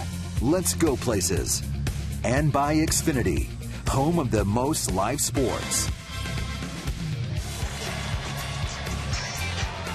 So Feldman got the first out of the 7th inning, but then maybe ran out a little gas, ends up with 108 pitches. And the A's have scored 3 times here in the 7th inning. So 8-3, Thatcher is going to face the pinch hitter Mark Canha in the first pitch in their first strike. So Canha is hitting for 4. Thatcher's 4.91 ERA. He's normally a lefty coming in to get a lefty, but he's throwing a cutter that's kind of diving into the right-hand hitters. And did you play with him in Arizona? I did, yes. So you were probably okay not having to hit off. Yes, I always said I never wanted to face him, but you know, his slider and his cutter look almost identical, and I think he's just kind of turning that cutter over a little bit, and it's kind of bearing down on the right-hand hitters, and he's been pretty successful with it this year. And on 3 pitches, he strikes out Canha, side retired, but the A's climb back into it a little bit anyways. They score 3 times, 8th inning coming up. Astros 8, A's 3.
Is presented by authority of the Oakland Athletics and may not be reproduced or retransmitted in any form, and the accounts and descriptions of this game may not be disseminated without the express written consent of Athletics Investment Group, LLC.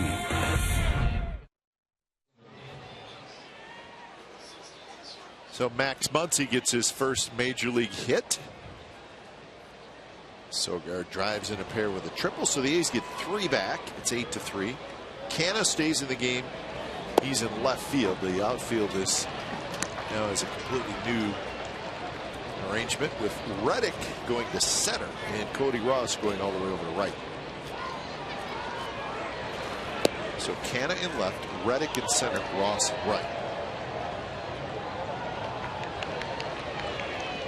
Bassett's done a nice job settling down here, giving the A's an opportunity to come back.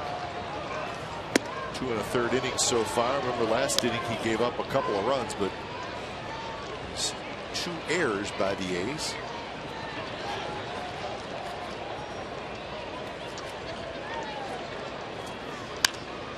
Grossman hits it high and fouled out of left field line.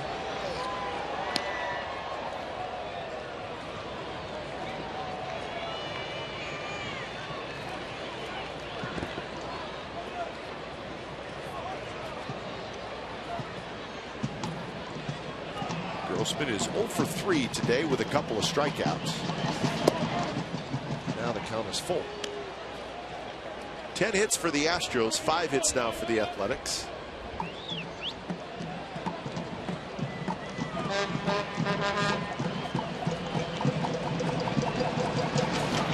Outside, it's a leadoff walk.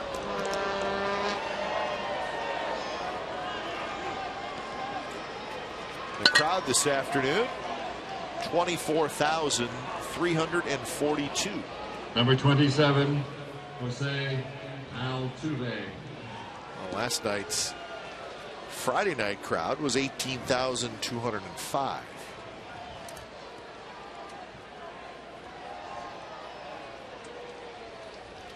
So now Bassett will face the top of the order. HOU AT OAK, who's 2 for 4 with a single and the 3-run home. Broken bat, Sogard is going to spin, throw to second, out there, back to first, got him. Kind of a slow motion play. I don't know if Altuve was not running hard, but I was surprised. He got jammed. Looked like he got surprised by it a little bit. Wasn't really running too hard, and Sogard with the turn. A nice throw, chest high to Semien. Turns it over to Ike, and number 18, Luis. Very nice double play. You can see Semien clearing himself from the runner there, so he doesn't come down on him.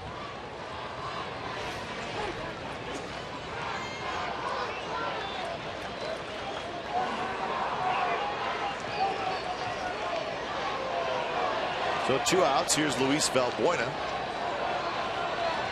And you saw Semien kind of push off that right leg to just get the heck out of the way right there. Yep, and the feed is what's important right there from Sogard. Kind of allows him to do whatever he wants to do, whether he wants to jump over the incoming base runner or kind of push to the side like he did right there, clear himself, give him space to make a nice throw to Ike. There's a ball loose out at right field. And Cody Ross throws it in, but no timeout is called. Semien is standing at shortstop with his hands up. There's an umpire about 20 feet away, and the umpire doesn't do anything. That's Eric Cooper. Cooper's just standing there, and Semien saying timeout. There's a ball loose. Wake up, Coop. Yeah. And I say that because Cody Ross had gone to retrieve the ball. So I want to say, as Bassett's throwing the ball, Cody's ball is in the air at the same time. And that's not a good thing. I mean, I don't know what Eric Cooper's doing. He's just standing there. There's that sun ball again. Let's see if Josh can handle this. He does. And that'll do it. So the double play helps Bassett. Bottom of the 8th coming up. And it's the Astros 8 and the A's 3.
All right, game summary brought to you by your local Toyota dealers.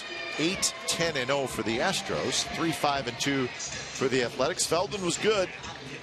Kendall Graveman was not. He gave up 6 runs in 4 2/3 innings. A's trying to claw back into it. They got 3 in the bottom of the 7th. And they still got 6 outs to play with.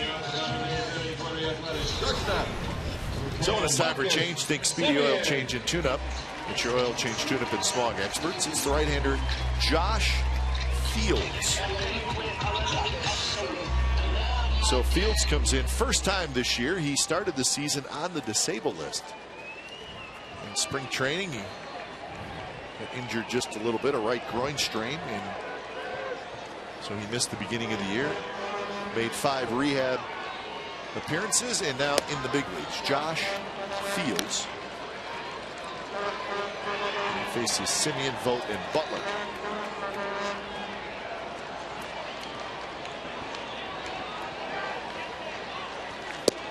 Good fastball. He does have a good fastball. We saw it last year. Fields pitched in 54 games for the Astros last year, so he was a big part of the bullpen, and he has a good fastball.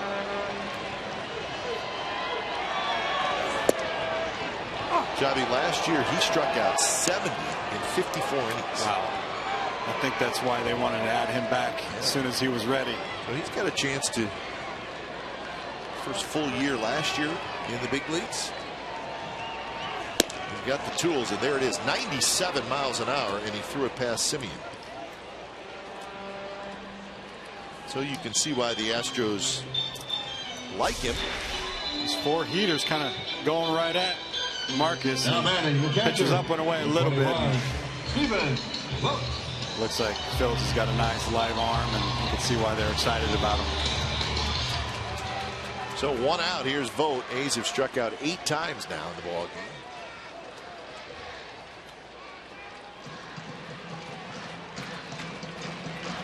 Vogt is 1 for 3. Goes after the first pitch. That one at 96 miles an hour.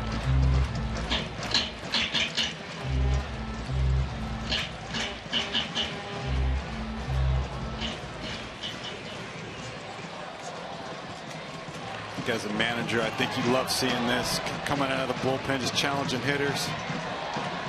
See if you can hit it. Ooh, drops in a nice little breaking ball right there too, to go along with that 97-mile-an-hour heater. Stephen Vogt's like, great. You had to throw that.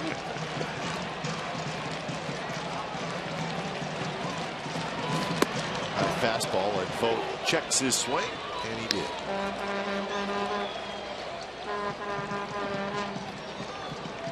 Yeah, you got to think that eventually this guy has a chance to work into that closer's role at the end of the year. The stuff is there. You know, as good as Gregerson has done, and he's done a real good job, I think he's better suited as a setup man.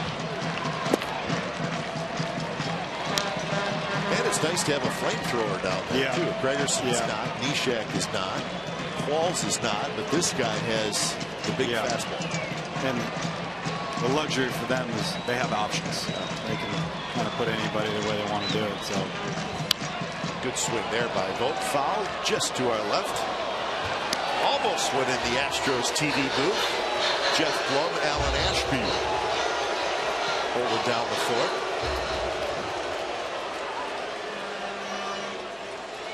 A's fans are booing those guys. There's Jeff Blum. In fact, did it go into their booth? I'm not sure. Look at Blummer. Come on, man. They were on it pretty hard. Didn't I get booed enough when I played? Jeez. Tough crowd. Good career Jeff Blum had. Yeah, real nice guy, too. Yep.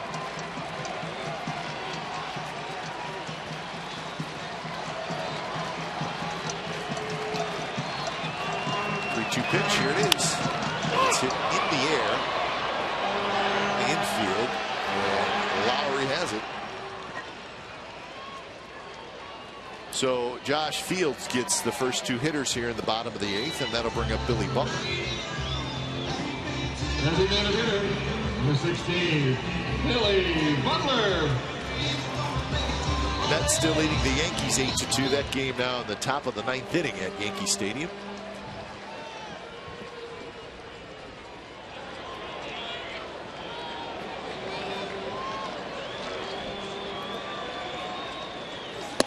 Fastball, a touch high at 96.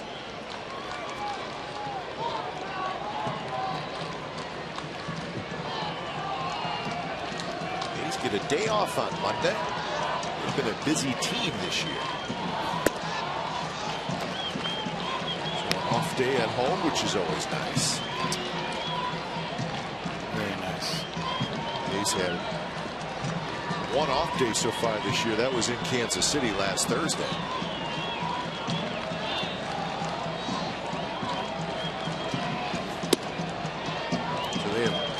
After tomorrow, they will have opened the season with 20 games in 21 days. Wow. So that's a tough stretch. Yeah. They're kind of treading down right now. They need to right the ship a little bit and hopefully give a little run here late here, but definitely come out tomorrow with some energy. 3-0 pitches high. Butler with a walk.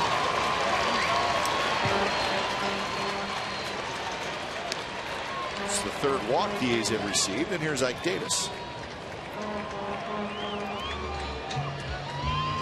Now batting first baseman. And by energy, 17. Ike have Drew Davis come out and kind of slow down this Astros lineup that has all of a sudden gotten very hot, very aggressive, and see if Drew can bounce back from his last start. We'll have tomorrow's game for you. Pomeranz against Asher Wojciechowski in the series finale. And now the Astros trying to make it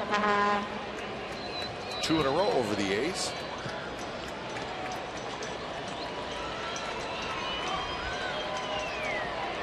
Davis a ground out, and then another ground out, and then a single and a run score. He taps this one toward Altuve. Flip to second side, retired. Ninth inning coming up from the Coliseum. The Astros leading the A's 8-3.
The player of the game, Max Muncy, with a nice little line drive up the middle for his first hit.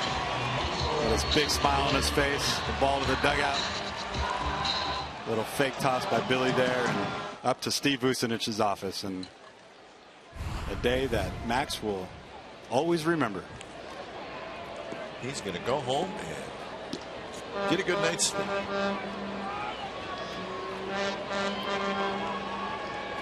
First pitch to Springer in the dirt. What was your first big league hit? It was against Baltimore. All right. And remember that ball that hit the lip in Anaheim with Lowry? And it went down and made that throwing error. Yeah, it stayed down. That's right. That one is drilled to right center, and Springer has hit it out. My goodness. A shot to right center, and Springer with a very impressive home run, his second of the year, to make it 9-3.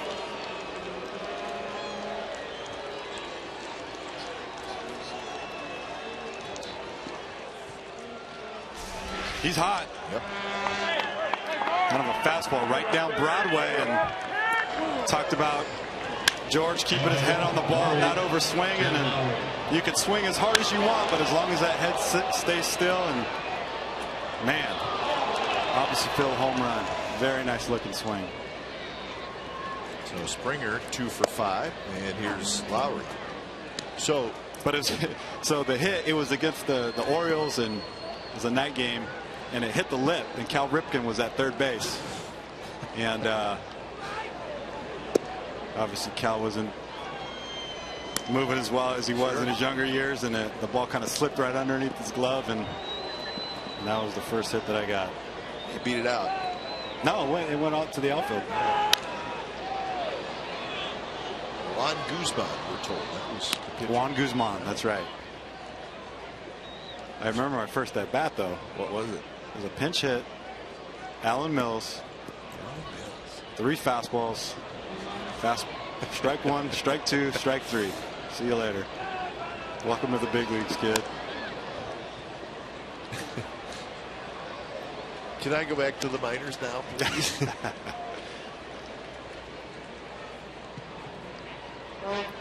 1-2 to Lowry. 2 hits, 2 RBIs, 2 runs scored for Lowry.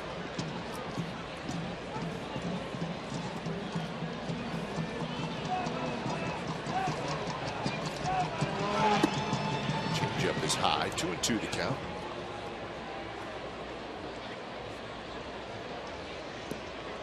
Will Harris up there for the Astros. Another former teammate of mine, throwing the ball extremely well. Yeah. And that hits Lowry in the leg.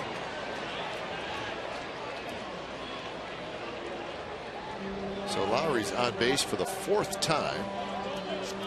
But I think the first 3 times he was much more happy. Yeah, he doesn't look very happy right there.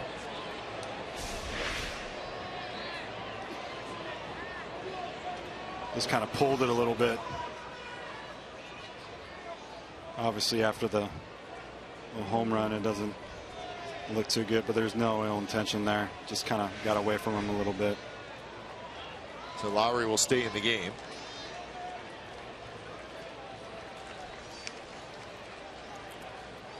It's never fun getting Now a mid-90s fastball. 28, Colby Rasmus.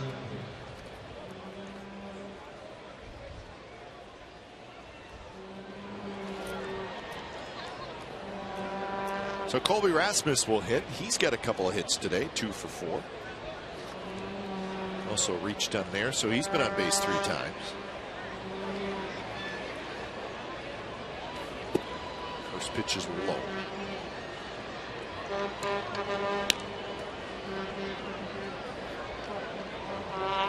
$11 hits for the Astros to go with their 9 runs.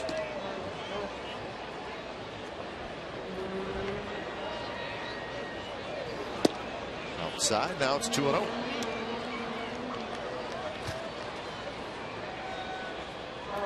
$60 pitches for Bassett.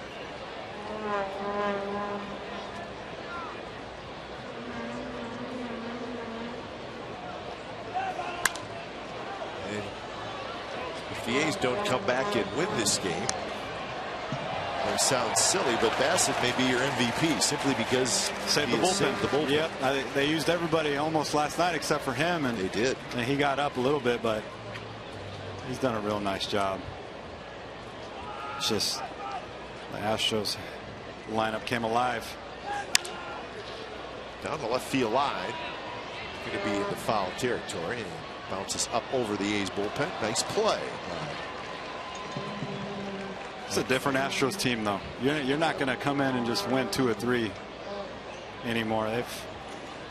They've put together a pretty good team and good starting pitching, some good relieving, really good bullpen work, and obviously they've got a lot of upside on the offensive side of the ball. Well, I think that's what makes this start for them so interesting, is they really have not been very good offensively so far. Well, that tells you 2 things. One, good pitching, and they're fielding the ball. They're catching the ball now. They have made 8 errors on the year. The A's have made 19. Yeah.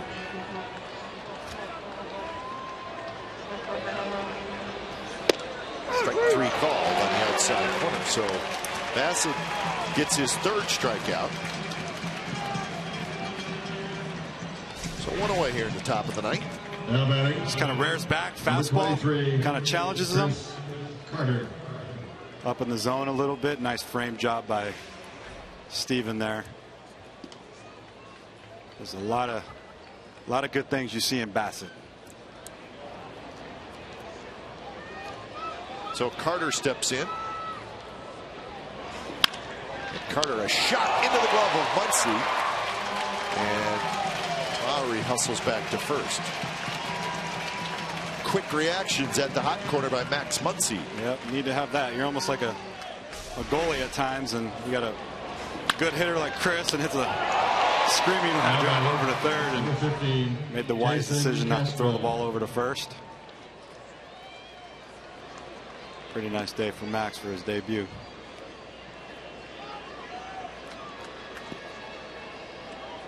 So 2 outs. Castro will hit. Castro is 0 for 4. He does have an RBI on a fielder's choice.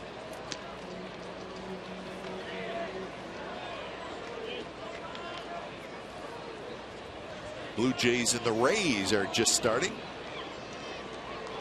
1-1 game in the 2nd inning.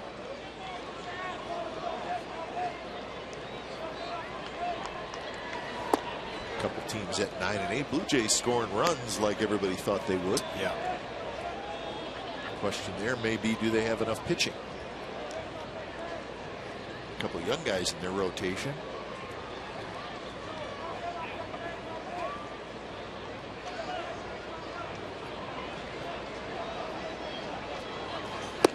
Swing and a miss on a fastball from Bassett.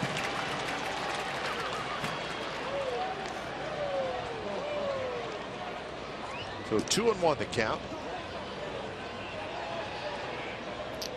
Well, that's been kind of one of the big differences I've seen from when I first came up till now is everybody wanted to keep the ball at the knees, but you can pitch effective up in the zone too.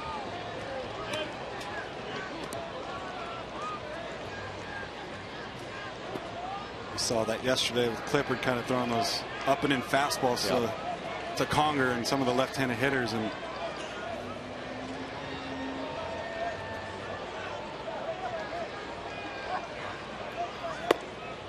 that one outside, and Castro has a walk. I don't know if you remember Barry Zito. One of his most effective pitches was kind of that high curveball that started out of the zone and dropped to the top of the zone. But there's an art to pitching at the top of the zone. Too. Not everybody can do it. Yeah, but there's art to pitching all around. You know, even when you're trying to go down and away and you miss middle, you still got to hit your spot. Sure. So, you know, obviously different pitchers are comfortable pitching to one side of the plate and throwing certain pitches in a certain spot, but if you can command the 4 quadrants of the plate. Muncy may have a play, and he does. Nice running play by Max Muncy. Welcome to the foul territory of the Coliseum. So Muncy with a good play. Springer with a home run. Bottom of the 9th coming up.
7-3. The Astros lead the A's, bottom of the 9th inning.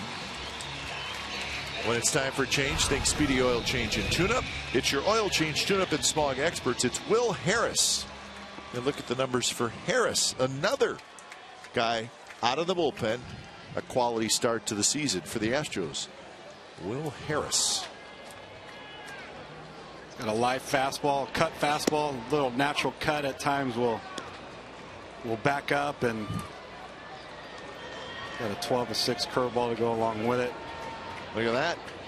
22 consecutive scoreless appearances going back to last year. Good pitch there. Took a little off. Changeup. So Will Harris, 30 years old. Big guy, 6'4", 225 pounds. You were with him in Arizona, is that correct? Yeah, started off really well last year and sent him down about mid-season. And sometimes a change of scenery can do wonders for you. And whatever adjustments that Will's made, he's throwing the ball extremely well. Always had good stuff. He's claimed off waivers by Houston from Arizona. Yeah, good pickup. Right after the end of last season.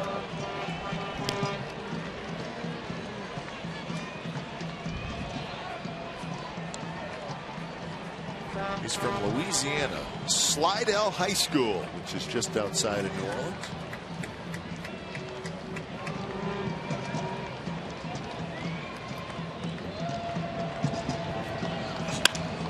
And there's a base hit left center field. Nice job of hitting by Reddick.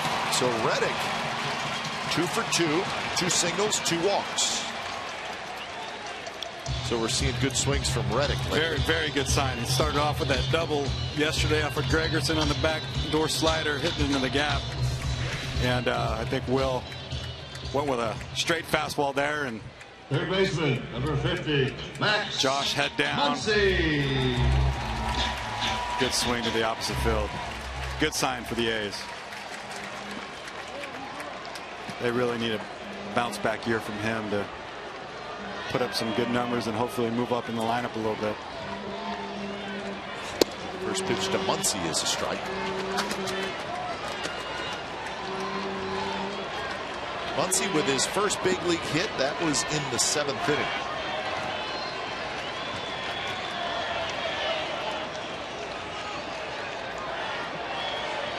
It's funny, it's an 8-3 game. Astros probably feel like they have this well in hand. But in that 7th inning, after Muncy's hit, Cody Ross was the next batter, and the bases were loaded. Astros had a chance to maybe turn a double play as Muncy grounds to the pitcher. There's that cutter. Muncy did a good job of taking Altuve out. Yeah. Would not allow him to turn the double play, which would have been the 3rd out. Right. So a run scored there, and then Sogard tripled. So you can say, sort of kind of, Muncy had a little bit to do with the A's getting 3 runs in that inning. Oh, there's no doubt about it. Altuve gets rid of the ball really fast at second base, and Max was going in hard to second, and good, clean, hard baseball play at second base to take him out. The A's were able to get on the board. So 1 out. Here's Ross, who takes low. And this is this takeout at second. And the most important part is always spikes down. You can go in as hard as you want, just as long as those spikes are down, and just a good, hard-nosed baseball play. A little bit outside to Cody Ross. Ross is 0 for 3. He's the one who hit that ground ball to 3rd on that play we just showed you. So he got an RBI out of that.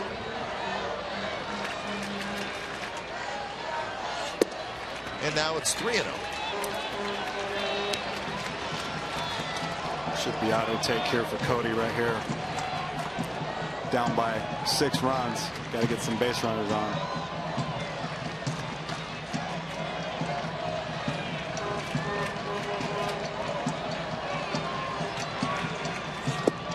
Was taking all the way, and it's in for a strike. So 3-1 to Ross. Sogard to follow.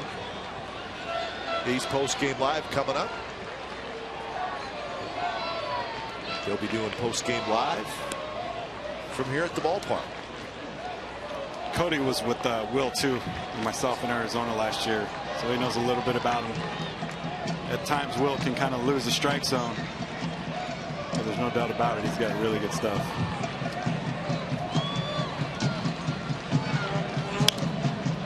And now it's 3-2. Fan almost made a nice play. That's what he's like to say. It's kind of foul ball alley right there. As the foul balls go up into the second level right below us.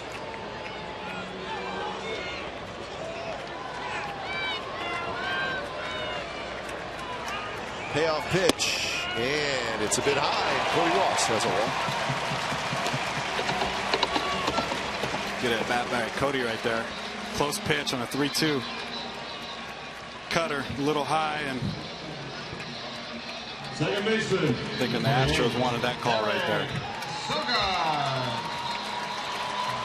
So the A's trying to make a little noise here in the ninth, down by 6.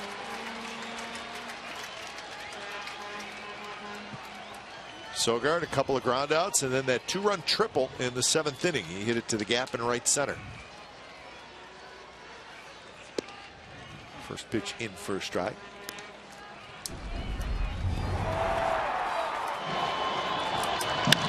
Yeah, grass was kind of shaded over there, and Sogard put one in the gap, and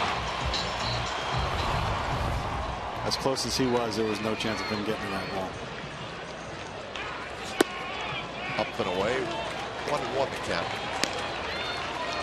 Mets beat the Yankees 8-2.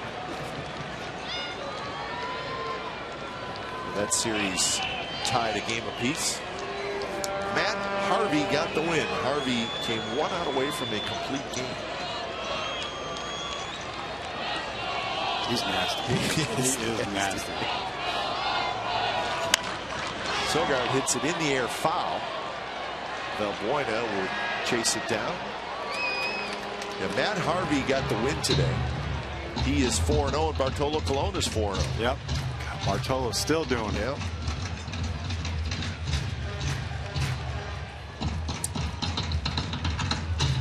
So the Mets having some fun.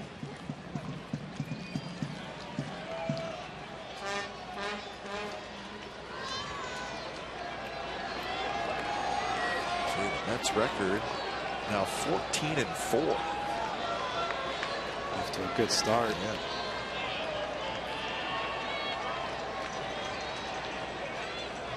One-two pitch blocked by Castro. Castro always does a good job blocking balls.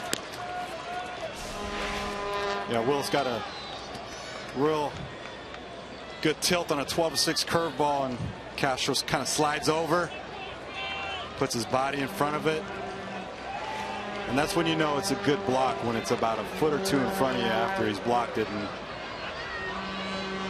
lands nice and soft. Nice and soft. Exactly what you want.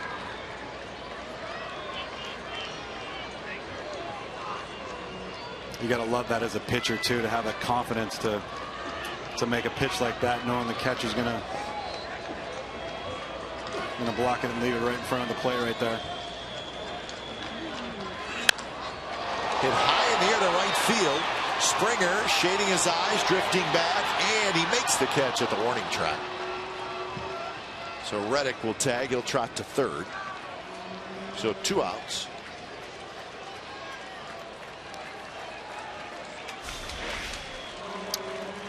Looks like he got a cutter. Got to it. We talked about this yesterday, where Sogard's been getting to that inside pitch, and you can kind of see Springer using his body. He doesn't get turned completely. That's by design to keep that sun blocked out, and makes a nice play. That sun's kind of been a thorn in everybody tonight. Yeah, it's out plenty bright now. Yeah. Blue skies all around. So here's Mark Canha, his second at bat. He pinch hit for Fuld in the 7th and struck out. 7th is when the A's got their 3 runs.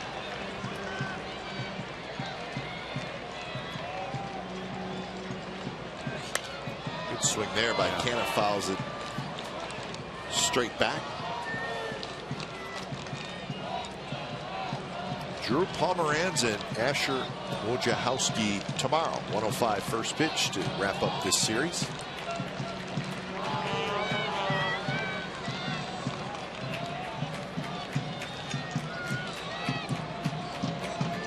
Reddick at third, Ross at first.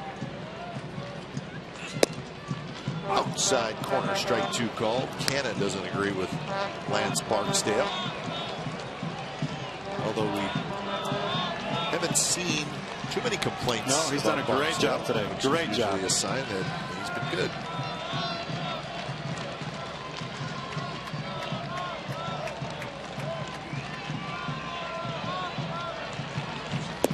Breaking ball well out of the strike zone.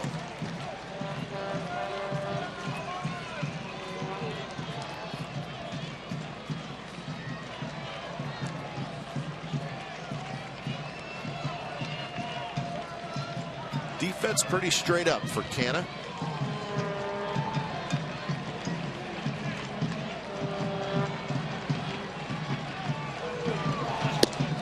And a swing and a miss, and that's how the ball game ends. So the A's strand a pair in the bottom of the 9th inning. So the Houston Astros are hot. They have now won 6 out of their last 7. They raised their record to 10-7. The A's, on the other hand, have now lost 4 out of their last 5. And the Astros have taken the first 2 games of this series. Final score this afternoon from the Coliseum in front of 24,342. It's the Astros 9 and the A's 3. You've been watching A's Baseball on Comcast Sportsnet California. Don't go away. A's postgame live with Brody Brazil and Bip Roberts starts right now.